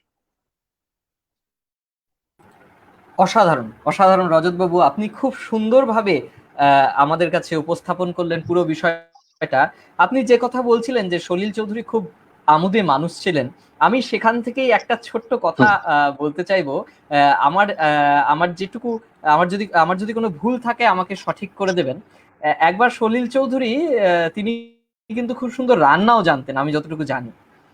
এবং তিনি একবার বিয়ের পরপরই বোম্বেতে, এটা সবিতা চৌধুরীর কথা, সবিতা চৌধুরী বলছেন যে বোম্বেতে আমাদের পলি হিলের বাড়ি, প্রায়ই মাংস রাঁধতেন সলিল, চারপাশ ম ম করতো সুগন্ধে, গান বাজনার মতোই গুলে খেয়েছিলেন রান্না বান্নাও। আবার তিনি সেই সময়তে ধরুন সলিল চৌধুরী রাঁধছেন, পাশে দাঁড়িয়ে রয়েছেন সবিতা চৌধুরী, মুচকি হাসি রয়েছে সলিল চৌধুরীর মুখে, তখনই তিনি বলতেন, ভালো রাঁধতে না জানলে ভালো সুরকার ভালো গায়িকা হবে কি করে ছুটি। আমাকে ও নামেই ডাকতেন, আর রান্না জানতাম না বলে প্রায়ই বলতেন এই কথা। আমি কপট রাগ দেখিয়ে বলতাম, জানি জানি আমাকে রান্নাঘরে ঢোকানোর এ তোমার ফন্দি, ঠিক আছে আমিও রান্না শিখে দেখিয়ে দেব। করে আমাকে যেমন গান শিখিয়েছেন তেমন যত্ন নিয়েই শিখিয়েছিলেন রান্নাও। আমি ওর কাছে কি না শিখেছি। রাঁধতে রাঁধতেই সুর ভাজতেন, সুর মাথায় এলে ঢুকে পড়তেন বাথরুমে, সে অনেকক্ষণ, আর তখনই জানতাম বেরিয়েই পিয়ানোর সামনে বসে পড়বেন, সুরটা এসে গিয়েছে মনে। জিনিয়াস নয়, আমার স্বামী ছিলেন তারও বেশি কিছু। কেন সে কথায় আসছি, সবিতা চৌধুরী বলছেন, এত বছর পরেও স্পষ্ট মনে আছে কিশোরদার সেই অবাক করা মুখ। আমরা তখন বাসা বদল করে চলে এসেছি পেডার রোডে, সাজানো ফ্ল্যাট, সে ফ্ল্যাটেই সকালবেলা এসে হাজির হলেন কিশোর কুমার, আমার কিশোরদা। সলিলই ডেকে পাঠিয়েছিলেন, অন্নদাতা ছবির গান বেঁধেছেন শোনাবেন বলে। মুখ গম্ভীর করে সলিলের পাশের সোফায় বসলেন কিশোরদা, খুব মন দিয়ে সুর শুনতেন উনি। সোফায় বসে সলিল হারমোনিয়াম বাজিয়ে গান শোনাচ্ছেন, गुजर गए दिन दिन की हर पल गिन गिन गिन किसी की है यादों में किसी की है यादों में। শেষ লাইনটি শুনেই ধপাস করে মাটিতে বসে পড়লেন কিশোরদা। কি হলো কি হলো, আতঙ্কে চিৎকার করে উঠলেন সলিল। তখনও মাটিতে থেবড়ে বসে কিশোরদা, মুখ নিচু, মাথা তুলে হাত জোড় করে বললেন, আমাকে মাফ করুন সলিলদা, আপনার সমান উচ্চতায় বসে আমি এ গান শিখতে পারবো না। কি সুর করেছেন। এরপর বাকি সময়টা মাটিতে বসেই গান শিখেছিলেন কিশোরদা। তো এই ধরনের বিভিন্ন কথা তার জীবন নিয়ে আছে। আমরা সেই সমস্ত বিষয়ে আসবো। আমি জানি ফকির আলমগীর সাহেব আমাদের সাথে আছেন, তিনি গানে কথায় নিশ্চয়ই ভরিয়ে তুলবেন আমাদের অনুষ্ঠান। আমি চলে যাব ফকির আলমগীর সাহেবের কাছে, জনাব ফকির আলমগীর আমাদের সাথে যুক্ত হয়েছেন, তার কাছে যাব। এবং আমি যদি ফকির আলমগীর সাহেব যদি একটু অনুমতি দেন, আমি শুভাশিস বাবুর কাছেও আসবো। তিনি যদি দু কথা অন্তত বলেন, তিনি সোনারতরীর কর্ণধার আমাদের সাথে রয়েছেন, তার বক্তব্য একটু আমি শুনতে চাইবো আজকের অনুষ্ঠান প্রসঙ্গে, যদি তিনি কিছু বলেন। শুভাশিস বাবু।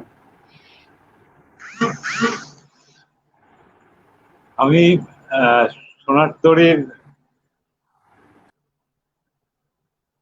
আজকে আমি আপ্লুত, আমি যাদেরকে পেয়েছি এই সলিল চৌধুরীর স্মরণে এই অনুষ্ঠানটি করতে, সত্যি আমার কাছে একটা গর্বের বিষয় হয়ে দাঁড়িয়েছে। আমি এই ফকির আলমগীর সাহেবকে পেয়েছি, নিপু ভাইকে পেয়েছি, আমি তপতি মুখার্জিকে পেয়েছি, আমি রজত ব্যানার্জিকে পেয়েছি, আমি চীনাকে পেয়েছি, আমি শিশু শিল্পী পেয়েছি। সবকিছু মিলিয়ে সলিল চৌধুরীর যে ব্যাপকতাটাকে আমরা বোঝাবার চেষ্টা করেছি, আমাদের দর্শক এবং আমাদের শ্রোতা যারা, এটা সোনারতরী ধন্য এর জন্য। এবং আমি সবাইকে সোনারতরীর তরফ থেকে শুভেচ্ছা জানাচ্ছি, সশ্রদ্ধ প্রণাম জানাচ্ছি আপনারা এই অনুষ্ঠানে অংশগ্রহণ করার জন্য। সলিল চৌধুরী সম্পর্কে অনেক কথা বলার আছে, আপনারা সেগুলো বলবেন এবং আমার শ্রোতা যারা আছেন এবং আমার দর্শক যারা আছেন তারা দারুণভাবে শুনে আপ্লুত হবেন। আমি আর বেশি এগোবো না। আমি যদি সম্ভব হয় অনুষ্ঠানের শেষের দিকে অঙ্কিত আমায় বলো কিছু বলার জন্য, তখন আমি একটু বলার চেষ্টা করব। ঠিক আছে অঙ্কিত?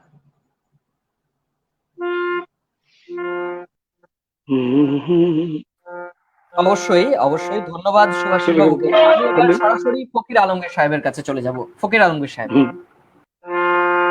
বিচারে প্রতি তোমার বিচার করবে যারা, আজ জেগেছে এই জনতা। তোমার গুলির, তোমার ফাঁসির, তোমার কারাগারের পেছন শুধবে যারা, আজ জেগেছে এই জনতা। তোমার সভায় আমির যারা, ফাঁসির কাঠে ঝুলবে তারা। তোমার রাজা মহারাজা করো জোরে মাগবে বিচার। তোমার রাজা মহারাজা করো জোরে মাগবে বিচার। ঠিক জনতা এই জনতা, বিচারে প্রতি তোমার বিচার করবে যারা, আজ জেগেছে এই জনতা। এই গান কেবল 69-68 নয়, মহান মুক্তিযুদ্ধে এবং বিশেষ করে 96-তে যে খালেদা সরকার উৎখাত হলো, জনতার মঞ্চে, নিপু এখানে আছে, জনতার মঞ্চে ঋষি শিল্পী গোষ্ঠীকে নিয়ে যখন বিজয় সূচিত হচ্ছে বাংলাদেশের, সেই সময় আমি এই গান পরিবেশন করি এবং মনে হয় সমস্ত কাগজেই এটির কাভারেজ। এখন আমার কাছে জনকণ্ঠ, তখন প্রথম আলো ছিল না, জনকণ্ঠ একটা ব্যাক কাভারেজ করেছিল সলিল চৌধুরীর বিচারপতি তোমার বিচার। দেখেন সুরের শক্তি কত, সুরের শক্তি। রজত এখানে আছেন, দেখবেন যে 2004-এ আমি সঙ্গীত গণসঙ্গীত মেলাতে গিয়েছিলাম। আমি মনে করছি এই মুহূর্তে সলিল চৌধুরী মঞ্চের কথা, যেই মঞ্চে নন্দনে টমি স্যান্ডস, আয়ারল্যান্ডের বর্ণবাদ বিরোধী গায়ক, এবং পিট সিগারের নাতি তাও রড্রিক সিগার্স এবং আমাকে সম্বর্ধনা দেওয়া হয়েছিল 2004-এ। আর 2015-তে পশ্চিমবাংলা সরকার আমাকে সঙ্গীতে মহাসম্মানে ভূষিত করেছে এই গণসঙ্গীতের জন্য। কারণ সঙ্গীত সেই কতকাল থেকে আমাদের যেমন চোখের জল মুছিয়ে দিয়েছে, আবার আমাদের উদ্দীপ্ত করেছে। সঙ্গীত মানুষকে নিয়ে যেতে পারে তার আত্মার কাছে, সঙ্গীত শুদ্ধ করে তুলতে পারে একজন অপবিত্র মানুষকে, তার তুলে ধরতে পারে একটি জনপদের আবেগ আকাঙ্ক্ষার বিজয়কে, এবং সেটিই করেছে গণসঙ্গীত। আমরা সম্প্রতি পিট সেগারের জন্ম শতবর্ষ করেছি, সেখানে শুভেন্দু মাইতিকে পুরস্কার দিয়েছি, এবং 2 বছর আগে আমরা নেলসন ম্যান্ডেলার জন্ম শতবর্ষ করেছি, কমরেড জিয়াদ আলী সেখানে সম্বর্ধিত হয়েছেন।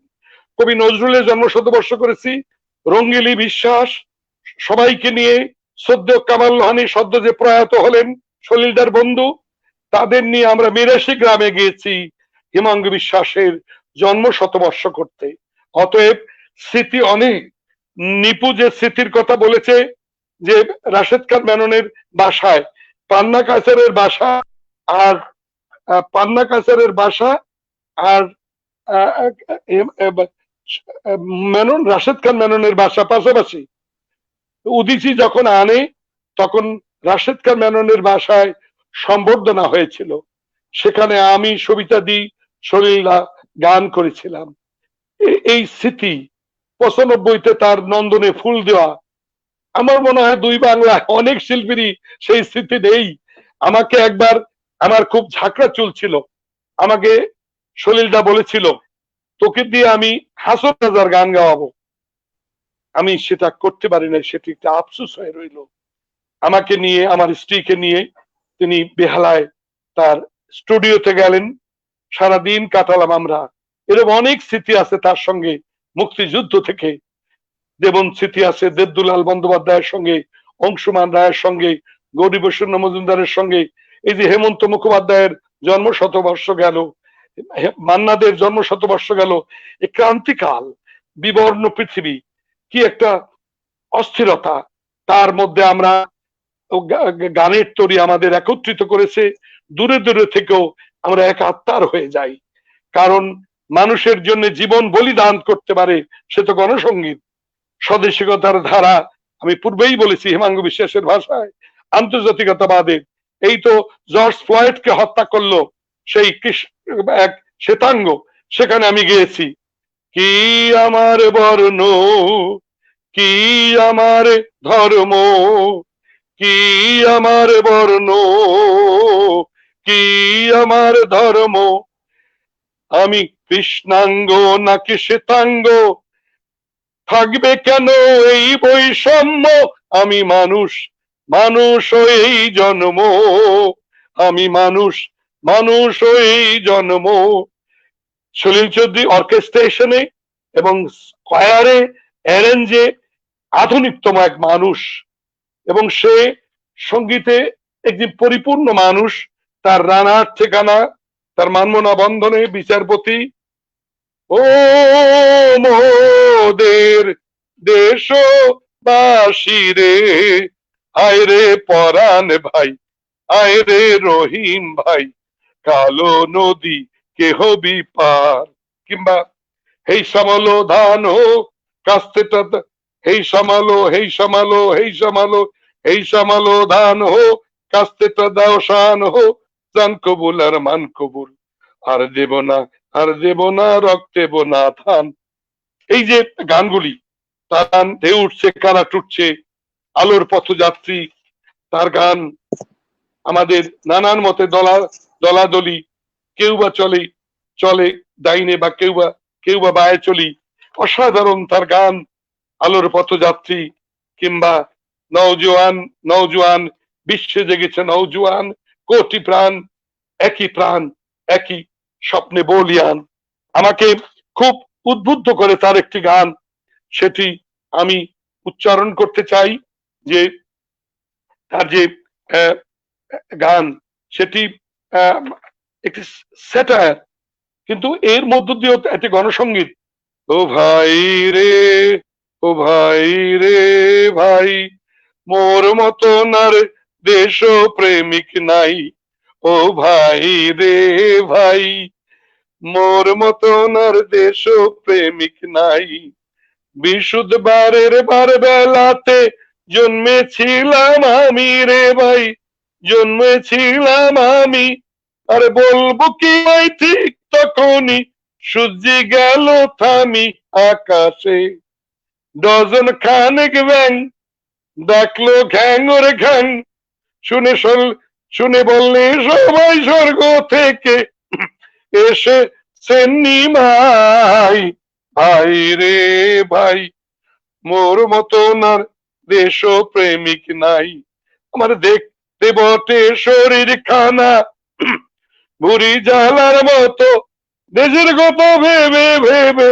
অন্তরেতে কত কত যে, আমার রাত্রিরে ঘুম নাই, ওটা ঘন ঘন হাই, আরে রাবড়ি মালাই খাইতে গেলে বড্ড বিষম খাই, ভাই রে ভাই, আমি খাইনি বটে গুলি গোলা, যাইনি বটে জেলে, কিন্তু সেটা এই ভেবে যে আমি মারা গেলে কি হবে, দেশে রইবে কে বা আর কে বা করবে দেশ উত্তার, আরে মরতে আমি বলি সদাই নিজে মরি নাই, ভাই রে ভাই, আরে দেশ প্রেমিক না হলে রে ভাই, কাগজেতে কেন, ওই পত্রিকাতে কেন, প্রথম পাতায় ছবি আমার প্রত্যহ ছাপানো থাকে রে, আমি কি দিয়ে ভাত খাই, আরে কোথায় কোথায় যাই, ওরা ছাপে আমার পাস্তা হলে কি মলম লাগাই, ভাই রে ভাই, মোর মতন আর দেশ প্রেমিক নাই, ও ওরে সাপে আমার পাস্তা হলে কি মলম লাগাই, ভাই রে ভাই মোর মতো না রে দেশ প্রেমিক নাই। এই অসাম্প্রদায়িক মানুষটি, এই সংগ্রামী মানুষটির সঙ্গে আমার একটি ইনফরমেশন দেব, আর কোন গোষ্ঠী এই ক্রেডিটটা নিতে পারবে না। সলিল চৌধুরীকে যখন উদিসি এনেছিল, রাশেদ খান মেননের বাসায় আমরা ক্রেস্ট দিয়ে, মানপত্র দিয়ে সলিল চৌধুরীকে সম্বর্ধনা জানিয়েছিলাম। যেমন জানিয়েছিলাম 1981 সালে হেমাঙ্গ বিশ্বাসকে, যাকে নিয়ে আমি শহীদ মিনারে ফুল দিয়েছিলাম। আমি যেমন ভূপেন হাজারিকাকে তার আত্মকথায় তিনি লিখেছেন, ঋষিজকে অনেক ধন্যবাদ জানিয়ে ঋষিজের কাছে আমি ঋণী, যে তারা বন্যায় যখন দেশ ভাসছে সে তার মধ্যে তারা আমাকে সম্বর্ধনা দিয়েছে। তাই এপার বাংলার শেখ লুৎফর রহমান, আলতাফ মাহমুদ, আব্দুল লতিফ, ওপার বাংলার ভূপেন হাজারিকা, সলিল চৌধুরী, হেমাঙ্গ বিশ্বাস, এই 6 জন আমার অত্যন্ত শ্রদ্ধার। আর সবচেয়ে যে কথাটি সত্য, সেটি হেমাঙ্গ বিশ্বাসের বাসায় আমি আজগর মিস্ত্রি লেনে যুদ্ধের সময় ছিলাম, সেটিও শ্রদ্ধেয় কামাল লোহানী, জিয়াদ আলী, কামাল আহমেদ এরা আমাকে নিয়ে গিয়েছিল। তার জন্য সুবিধা হয়েছে। তখন হেমাঙ্গু দা, সলিল দার সঙ্গে আমার দেখা হয়েছে, কথা হয়েছে। বিশেষ করে যে তাত্ত্বিকতা আমাকে শিখিয়েছে সলিল চৌধুরী, যে ফকির খুব লেখালেখি করবি। এই আমার সামনেই দেখেন আমার লেখা অনেক বই রয়েছে, সব অনেক গ্রন্থ, 20টি গ্রন্থ আমার সলিল চৌধুরী বলাতেই আমি অসংখ্য গ্রন্থ, 2 বাংলায় শিল্পীদের মধ্যে, কণ্ঠ শিল্পীদের মধ্যে রজত দা আমি বেশি লেখালেখি করছি। আমি তাই মনে করি আপনাদের আপনাদের গণনাট্যের যত সংখ্যা আছে সেই 71 থেকে, সেটি আমার সংগ্রহে আছে। সেই জন্য আমি বলবো যে গণনাট্য ঋষিজ বলে কিছুই না। গণনাট্য সংঘ থেকেই আমি গণনাট্য সংঘ 2004-এ এবং 2004-এ ত্রিপুরা মানিক সরকারও সম্বর্ধনা দিয়েছে, এবং যার ধারাবাহিকতায় 2015-তে আমি সঙ্গীতে মহাসম্মান পেয়েছি ভারত সরকারের কাছ থেকে। আমি মনে করি সঙ্গীতের যে শক্তি, সুরের যে শক্তি, সেটি আমার মনে পড়ছে আপনাদের লেখক সঙ্গের এই অনুষ্ঠানে গেছিলাম 2005-এ। সেখানে হাবিব তানভীর, আমি পূর্বেই বলেছি, সুভাষ সেন, অমর পাল, সাধন গুপ্ত, আমি রুবাগুর ঠাকুরদার সবাইকে পেয়েছিলাম। তাই আমি আপনাদের কাছে আহ্বান করি, আসুন আমরা গণসঙ্গীতের সেই গণজাগরণকে আমরা আবার তুলে ধরি। কারণ আজকে তাবৎ বাংলায় যে হানাহানি, হিংসা, বিদ্বেষ, আবার যে পরশ্রীকাতরতা, আবার যে সাম্প্রদায়িকতা, তার বিরুদ্ধে একমাত্র গণসঙ্গীত গানের রক্ত শূন্যতায় রক্তের সঞ্চার করতে পারে। অন্য কোন সঙ্গীতের শাখার সঙ্গে গণসঙ্গীতের কোনো বিরোধ নেই, কিন্তু গণসঙ্গীতের একটা বৈশিষ্ট্য আছে, এটি সাহস আছে, যে সাহস এই সত্য দূর্ধ এই মানুষটিকে আজও গণজাগরণে সাহসী করে তোলে। আমরা তাই সলিল চৌধুরীর ভাষায় বলতে চাই, আমার প্রতিবাদের ভাষা, আমার প্রতিরোধের আগুন, যেটি সঙ্গীতের সঙ্গে যুক্ত হয়ে প্রতিবাদের ভাষা যুক্ত করলো, সেটি হয়ে উঠলো গণসঙ্গীত। সবাইকে ধন্যবাদ।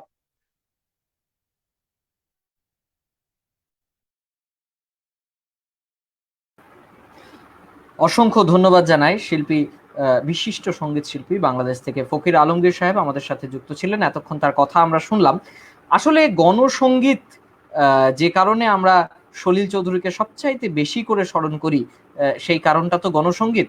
কিন্তু সেই গণসঙ্গীতের বিষয়ে অবশ্যই আমরা রজতবাবুর কাছ থেকে আরো কিছু কথা জানতে চাইবো। তবে তার আগে আমি চলে যাব, তৃণা রক্ষিত আমাদের সাথে যুক্ত হয়েছেন, বিশিষ্ট নৃত্যশিল্পী, তিনি দিল্লি থেকে যুক্ত হয়েছেন। আমি তার একটি নৃত্যে চলে যাব, যেটি কোনোভাবেই মানে সলিল চৌধুরী যে কতটা যে তার বৈচিত্র্য, সেই জায়গাটা তুলে ধরবার জন্য আমার মনে হয় এই নাচটা আমাদেরকে বুঝতে আরো সাহায্য করবে। তৃণা রক্ষিত আমাদের সাথে রয়েছেন পর্দায়।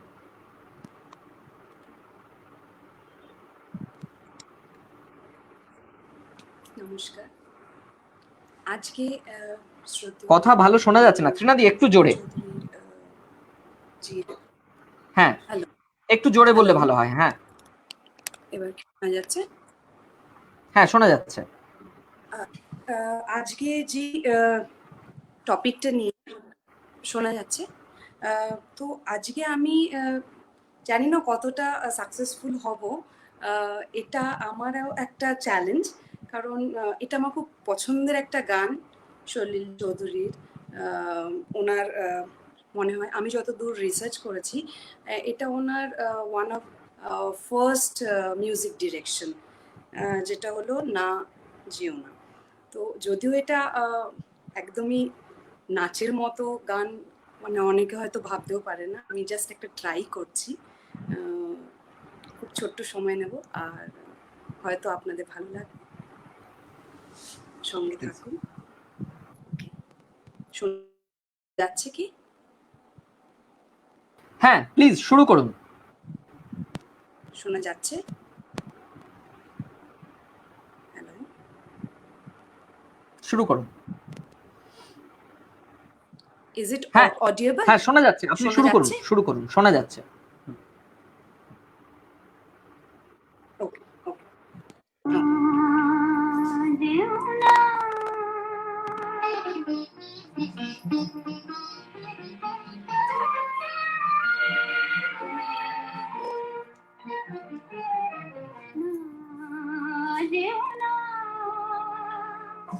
রজনী এখনো বাকি, আরো কিছু দিতে বাকি, বলে রাত জাগা পাখি না যেও না।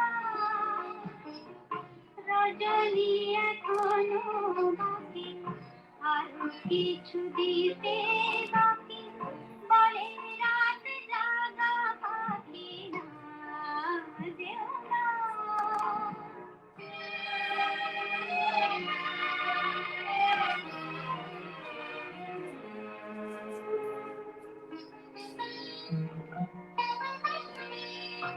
আমি যে তোমারই শুধু জীবনে মরণে, আমি যে তোমারই শুধু জীবনে মরণে, ধরিয়া রাখিতে চাহি নয়নে নয়নে না যেও না। রজনী এখনো বাকি, আরো কিছু দিতে বাকি, বলে রাত জাগা পাখি না যেও না।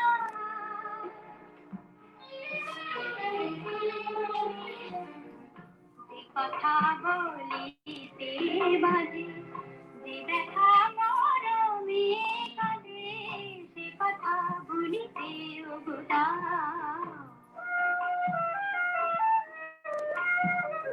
যে কথা বলিতে বাজে, যে দেখা মরমে কাঁদে, সে কথা ভুলিতে ওগোটা।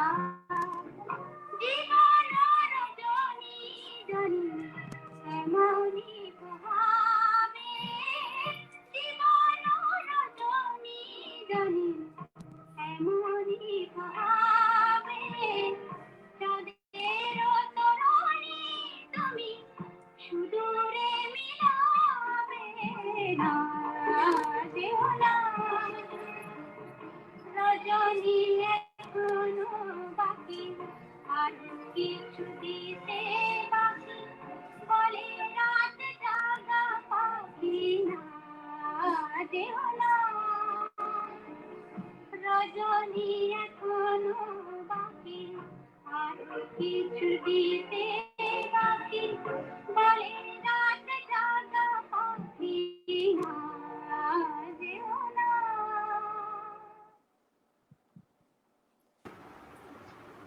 অসাধারণ অসাধারণ, খুব সুন্দর একটি নৃত্য পরিবেশন করলেন তৃণা রক্ষিত, আমাদের সাথে যুক্ত ছিলেন দিল্লি থেকে। তাকে ধন্যবাদ জানাই সোনার তরীর পক্ষ থেকে। এবারে আমি চলে যাব রজত বন্দ্যোপাধ্যায়ের কাছে। রজত বাবু আমাদের সাথে রয়েছেন, তার কথা একটু শুনতে চাইবো, সাথে শুভাশিস বাবুকেও আমি যুক্ত করতে চাইবো। রজত বাবু।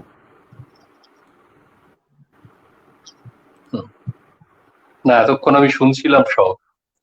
আসলে সলিলদা একজন সম্পূর্ণ মানুষ, এবং ঠিক তাই, তিনি সবসময় তার যে ব্যাপারটা সেটা হচ্ছে এই যে তার রাজনীতি খুব পরিষ্কার ছিল, সাম্রাজ্যবাদের বিরুদ্ধে, সাম্প্রদায়িকতার বিরুদ্ধে, সাধারণ মানুষের সপক্ষে। তিনি আজীবন কিন্তু দাঁড়িয়েছেন তাদের পাশে। এইটা খেয়াল রাখতে হবে, মানুষের পাশে দাঁড়িয়ে তিনি কিন্তু এই সাম্রাজ্যবাদ, সাম্প্রদায়িকতার বিরুদ্ধে লড়াই করছেন। এবং তার লড়াইটা কিন্তু তার গানের মধ্যে দিয়ে, তার সৃষ্টির মধ্যে দিয়ে, তার কবিতার মধ্যে দিয়ে, এবং তার সঙ্গে তিনি কিন্তু পথেও নেমেছেন। যে পথে এবার নামো সাথী, এই যে ব্যাপার, এটা কিন্তু তার সারা জীবন থেকে গেছে, যে কারণে মানুষের মনে আজও তিনি কিন্তু জীবিত। এবং আর আশা করব যে আর 2 বছর পরে তার জন্মশতবর্ষ ঠিক সেরকম ভাবেই উদযাপিত হবে। আমি একটি কবিতা দিয়ে শেষ করব আজকের কথা আমার। তা হচ্ছে এই যে একটি ঘটনা, 8-এর দশক, কলকাতার শিশির মঞ্চে একটি অনুষ্ঠান, সেখানে আমার এই শপথ কবিতাটি বলার কথা। 8-এর দশকের প্রথম দিকে বলার কথা। তা আমি মঞ্চে উঠেছি, আমি তখনও জানি না সলিলদা ওখানে কোথায় আছে। মিউজিকটা কন্ডাক্ট করছেন কে? প্রবীর মজুমদার। যদিও সঙ্গীতের লোক, আলোটা ঠিক মতো পড়ছে কিনা সেটা দেখছেন অনল চট্টোপাধ্যায়। আমি আবৃত্তি শুরু করলাম।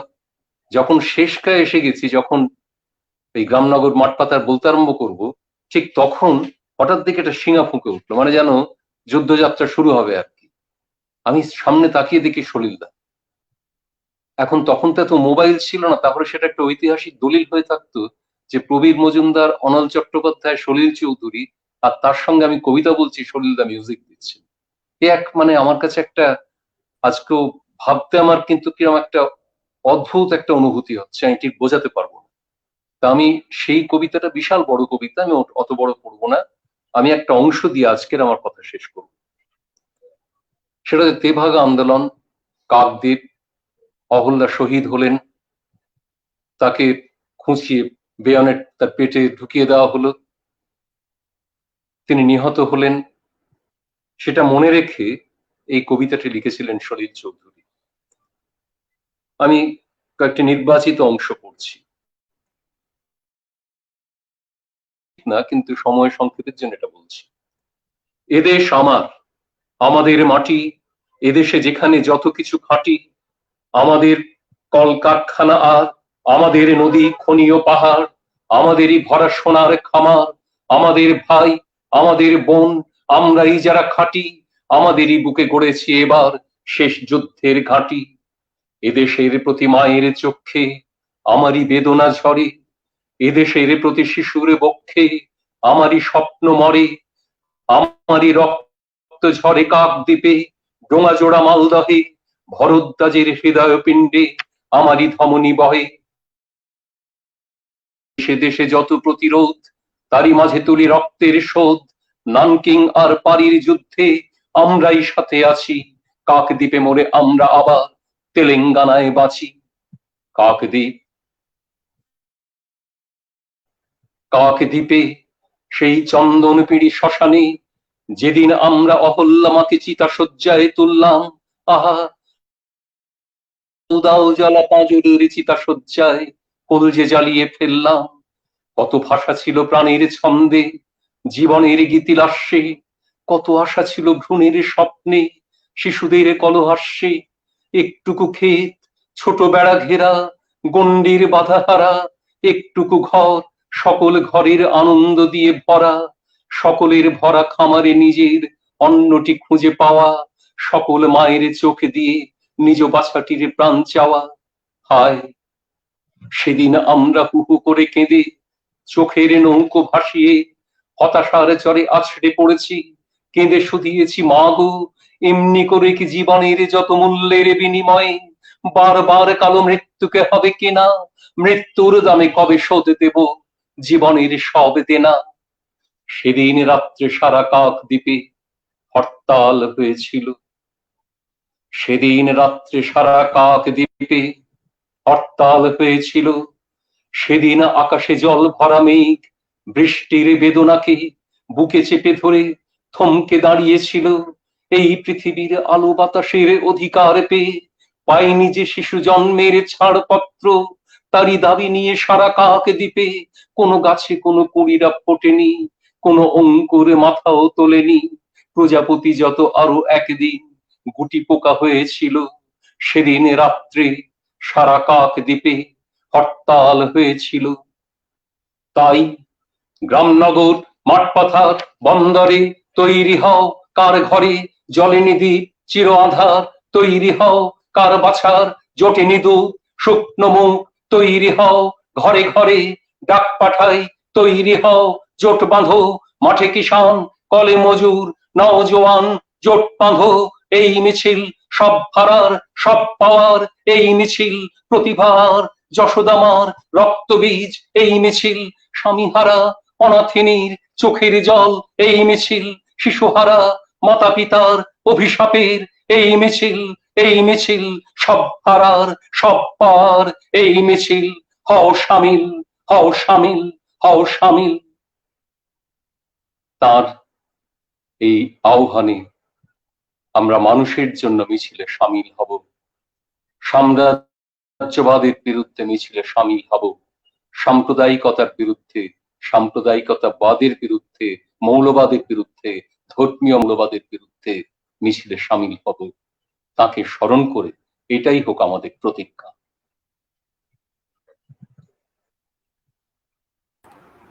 অসংখ্য ধন্যবাদ জানাই আপনাকে। ঠিক এই জায়গাটাতেই আমরা আসতে চাইছিলাম, ঠিক এই জায়গাটাতেই আমরা আসতে চাইছিলাম, কারণ সলিল চৌধুরী তাকে আমরা যদি খুঁজতে যাই তাহলে হয়তো আমরা হারিয়ে যাব, কিন্তু যদি সঠিকভাবে সঠিক বিশ্লেষণ নিয়ে তার দিকে আমরা এগোই, তাকে আমরা জানবার চেষ্টা করি, বোঝবার চেষ্টা করি, তাহলে নিশ্চয়ই ঠিক সেই জায়গাতে পৌঁছবো যেই জায়গার কথা আপনি বললেন। ঠিক যেই মিছিলে তিনি আমাদের ডেকেছেন, হয়তো সেই মিছিলে কখনো না কখনো কোনো না কোনো দিন আমরা সবাই একসাথে পা মেলাবো। এইখান থেকেই আমি চলে যাব সুভাষিস বাবুর কাছে। সুভাষিস বাবু তিনি যদি কিছু বলতে চান, এবং সাথে তপতি মুখার্জি রয়েছেন, তার গান। আমরা অনেকটা সময় পার করে ফেলেছি, আমরা আরো কিছুক্ষণের মধ্যে অনুষ্ঠান শেষ করবার দিকে এগিয়ে যাব। সুভাষিস বাবু। আমার বিশেষ কিছু বলার নেই, তবে আজকের অনুষ্ঠানটা অনবদ্য। আমার অনেক দিনের ইচ্ছা ছিল সোনার তরীতে আমি রজত বাবুকে বলবো, রজত ব্যানার্জিকে বলবো যে কিছু আবৃত্তি করার জন্য, অনুষ্ঠানে অংশ নেওয়ার জন্য। আমি সেই দিক থেকে ধন্য। তপতি মুখার্জি আমার মানে ওরা যখন স্কুলে পড়ে তখন থেকে আমি চিনি, আমরা তখন ছাত্র আন্দোলন করি কলকাতা শহরে, সেই সময় থেকে ওদের চিনি, ওর সম্পর্কে আমার জানা। ভূপেন হাজারিকা বা সলিল চৌধুরীর গান বা ওদের পরিবারের প্রত্যেকে যে যে সংস্কৃতিটাকে বিশ্বাস করে, সেই সংস্কৃতিটা, শেষ কথা যেটা বললো রজত ব্যানার্জি, আমরা সেই দিকেই এগোবো। আজকে আমি বেশিক্ষণের জন্য আমার কথা বলার থেকেও আমাদের দর্শকের কাছে আমাদের যারা অতিথি তাদের বক্তব্য অনেক বেশি করে প্রয়োজন। আজকের এই যে বিভেদের সমাজ তৈরি হয়েছে, বিভেদের কাল তৈরি হয়েছে, সেখানে দাঁড়িয়ে আমাদের বিপু ভাই বাংলাদেশের আলমগীর কবি ফকির এবং রজত ব্যানার্জি, তপতি মুখার্জি বা আমাদের যারা ডান্স করলেন, তারা যা পারফর্ম করলেন, সেখান থেকে আমাদের প্রত্যেককেই একটা মনোবল জোগাতে হবে বঞ্চনার বিরুদ্ধে, আমাদের সাম্প্রদায়িকতার বিরুদ্ধে, আমাদের অন্যান্য যে কুসংস্কার রয়েছে আমাদের সমাজে তার বিরুদ্ধে। এটাই সংস্কৃতির, আমাদের সোনার তরীর সংস্কৃতি। আমরা এই সংস্কৃতি নিয়ে আমরা আগামী দিনেও চলবো।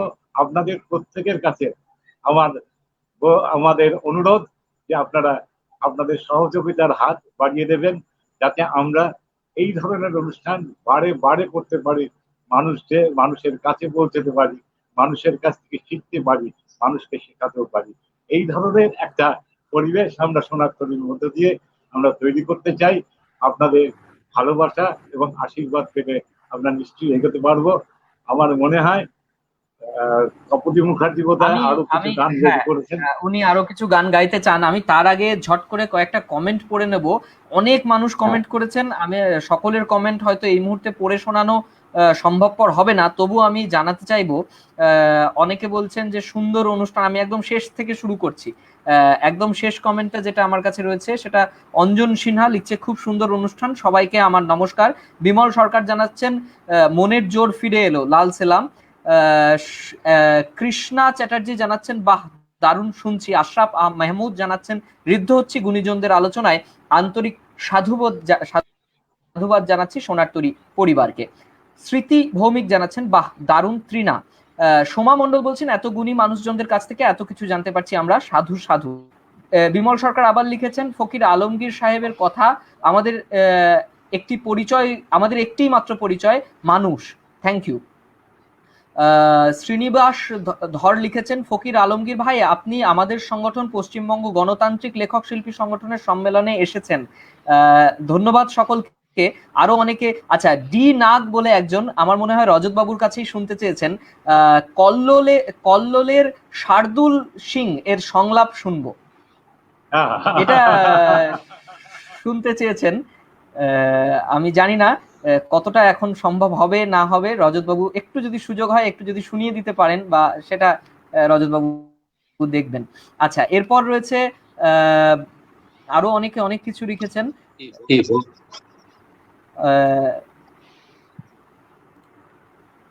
লিখছেন স্মৃতি ভৌমিক, তপতি ভালো লাগলো গানটা। আরো অনেকে লিখেছেন, অনেক কিছু লিখেছেন, আমি সবটা পড়তে পারলাম না, আমাকে আপনারা ক্ষমা করবেন। এতগুলো কমেন্ট একবারে পড়তে থাকলে যেটা হবে সেটা হচ্ছে আমরা মূল্যবান বক্তব্য এবং মূল্যবান অনুষ্ঠান শোনা থেকে হয়তো হারিয়ে যাব।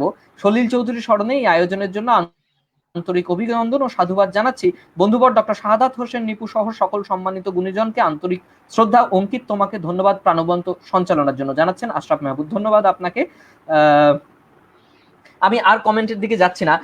রজত বাবু, আপনি আপনার কাছ থেকে আরো দুই একটা কথা আমি শুনবো, তার আগে তপতি মুখোপাধ্যায়ের একটি গান আমি শুনে নিতে চাইবো।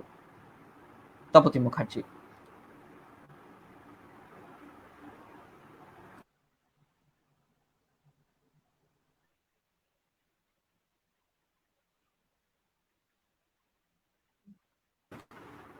তপতি মুখার্জি শুনতে পাচ্ছেন আমাকে? হ্যাঁ, ওকে।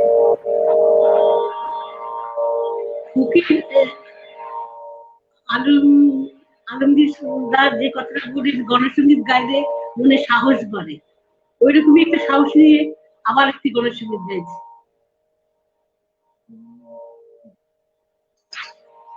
हे समालो हे समालो हे समालो हे समालो हे समालो धान हो आस्पिता दर्शन हो हे समालो धान हो आस्पिता दर्शन हो जान कबुलार मान আর দেব না রক্ত দেব না ধান মোদের প্রাণ।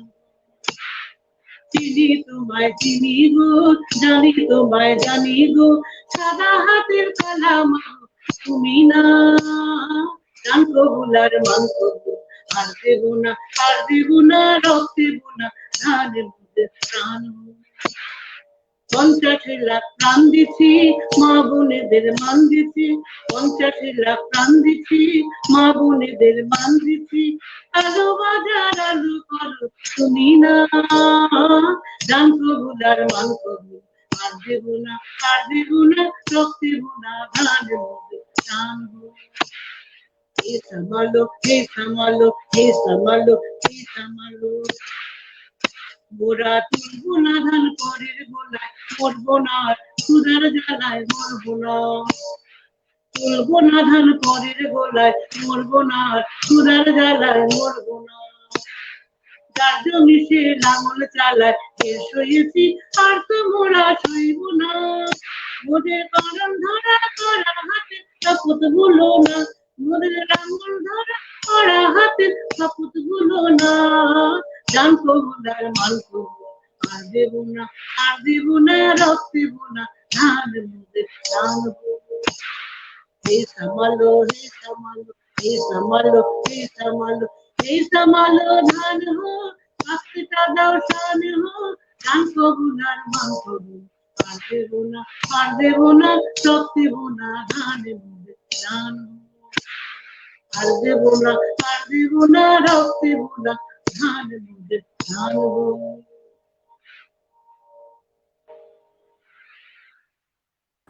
অসংখ্য ধন্যবাদ জানাই তপতি মুখার্জি তার এই গানটির জন্য, তাকে অসংখ্য ধন্যবাদ জানাই। আসলে এই ধরনের গানগুলো দিয়েই বোধহয় আমরা সলিল চৌধুরীকে সঠিকভাবে ছুঁতে পারি, তার যে চেতনার জায়গা, তার যে ভাবনার জায়গা, সেখানে পৌঁছতে পারি। রজত বাবু কি এই সম্পর্কে কিছু বলবেন? না, ইনি এখন কোন সম্পর্কে বলছেন? এই যে গণসঙ্গীতের জায়গাটা আপনি কিছুটা বলেছেন, কিভাবে সলিল বাবু গণসঙ্গীতের সাথে জড়িয়ে গেলেন, সেই গোড়ার কথাটাই কিন্তু আমরা বোধহয় শোনা হয়ে ওঠেনি। না, আমি গোড়ার কথা যেটা বলেছিলাম সেটা যে উনি যখন আইপিটি এর সঙ্গে যুক্ত হলেন তখন ওনার তো পারিবারিক যে ব্যাকগ্রাউন্ড যেটা সেটা বলেছি, তারপর তার যুক্ত হওয়ার কথা বলেছি, এবং সেখানে এসে উনি যেরকম নিজে তৈরি হলেন সেরকম কিন্তু গণনাট্য সংঘও কিন্তু উপকৃত হল। অর্থাৎ গণনাট্য সংঘের মধ্যে যে ধরুন যে একটা মানে শুধুমাত্র বোল্ড ব্যাপারটা হলেই হবে তা নয়, তার সঙ্গে যে অন্য জিনিসও যুক্ত করা যায় এইটা কিন্তু উনি নিয়ে এলেন। এবং গণনাট্যের মধ্যে যে কয়ের ব্যাপারটা সেটাও কিন্তু এনেছেন, উনি নিয়ে এলেন। কাজে এই যে দিকগুলো যেটা আমি আগে উল্লেখ করেছিলাম যে কোনো এক গায়ের বধূ, এর মধ্যে কিন্তু সবকিছু আছে। আপনি দেখবেন সুরের একটা মাধুর্য আছে, বক্তব্যের ঋজুতা আছে, এবং সব মিলে একটা অন্য ধাঁচ তৈরি হচ্ছে, অন্য ধারা তৈরি হচ্ছে। এই জায়গাটায় কিন্তু উনি গণসঙ্গীতকে নিয়ে এলেন একটা গতানুগতিকতার পথ থেকে বের করে আনার জায়গাটা, এবং তখনকার সময় সেটাই ছিল সবচেয়ে এগোনো। এবং আমরা এখন আশা করব যদি সত্যি করে আমরা সলিল চৌধুরীকে স্মরণ করি, তাহলে আমরা চাইবো যে এখনকার সময়ের সঙ্গে সঙ্গতি রেখে গণসঙ্গীত তার নিজস্ব চরিত্র বজায় রেখে তার কথায় সুরে মানুষের আরো অন্তরঙ্গ হবে এবং মানুষকে ওই যে বললাম মিছিলে সামিল হতে উদ্বুদ্ধ করবে। এটাই কিন্তু আমাদের লক্ষ্য হওয়া উচিত। এটাই আমার বক্তব্য আজকের দিন। আর আজকে আমি যেটা অনুরোধ করছেন সেটা ঠিক না, সেটা হচ্ছে উৎপলদার যে নাটক, সেটা যখন উৎপলদাকে নিয়ে কোনো আলোচনা তখন অতি অবশ্যই ওটা আজ ঠিক হয় না আজকের অনুষ্ঠানে, সেই জন্যই আমি আজকে হয় না, ঠিক তাই। আচ্ছা, অসংখ্য ধন্যবাদ জানাই আপনারা করেন। হ্যাঁ, নিশ্চয়ই নিশ্চয়ই নিশ্চয়ই নিশ্চয়ই দর্শক বন্ধু আপনি আপনার উত্তর পেয়েছেন আশা করব। আরো অনেক কমেন্ট করছেন, আমি আর কমেন্টে যাচ্ছি না। অসংখ্য ধন্যবাদ জানাই রজত বাবুকে, আমাদের সাথে এতক্ষণ যুক্ত ছিলেন তিনি, তার কাছ থেকে আমরা জানতে পারলাম অনেক অজানা কথাই। আবার আমাদের সাথে ছিলেন তপতি মুখোপাধ্যায়, রয়েছেন ডক্টর শাহাদাত হোসেন নিপু, শুভাশিস দত্ত। আমরা আমাদের অনুষ্ঠানকে আর খুব বেশি বড় করতে চাইবো না, কারণ অনেকটা সময় আমরা কাটিয়ে ফেলেছি। শুভাশিস বাবু রয়েছেন, তপতি মুখোপাধ্যায় রয়েছেন, ডক্টর শাহাদাত হোসেন নিপু রয়েছেন। একেবারে শেষ মুহূর্তে তপতি মুখোপাধ্যায়ের একটি গান দিয়ে যদি আমরা শেষ করতে পারি।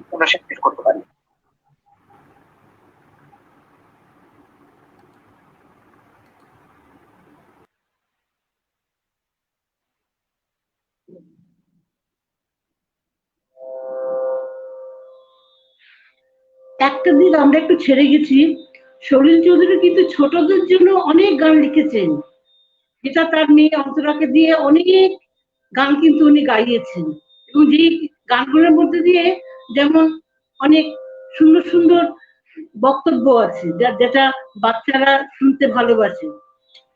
সেরকম একটি গান আমি গাইছি, যেটা আমরা সাধারণত দুর্গাপুরের সময় সব বাচ্চাদের শেখাই, নাচ করাই, এরকম একটি গান।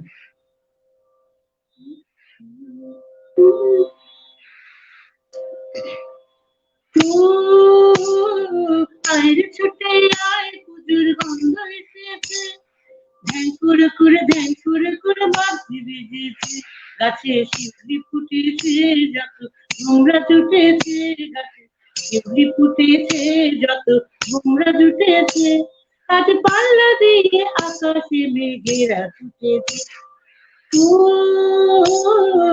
আয় ছুটে আয়, পুজোর গন্ধ এসেছে, ধ্যান করে করে বাঁধি বেজেছে, গাছে শিউলি ফুটেছে কত ভোমরা জুটেছে, আজ পাল্লা দিয়ে আকাশে মেঘেরা ছুটেছে। ও মা গো মা, দাও না করে নতুন জামা, ফ্রক দাও না করে, ও মা গো মা, দাও না করে নতুন জামা কাপড়, দাও না করে নতুন নতুন গয়না যাদি এসো ঘরে, নতুন নতুন গয়না যাদি এসো ঘরে, আজ সবার সাথে আনন্দেতে যায় না হারিয়ে। ও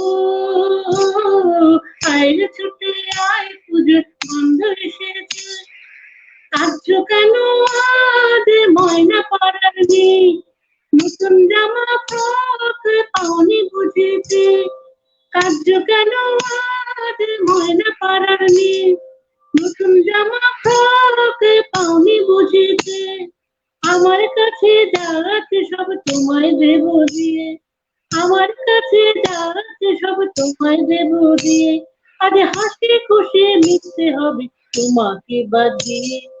ও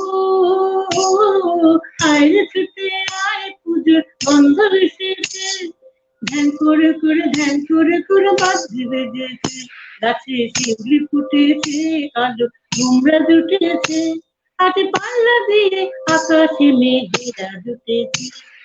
ও আয় রে ছুটে আয়, আয় রে ছুটে আয়, আয় রে ছুটে আয়।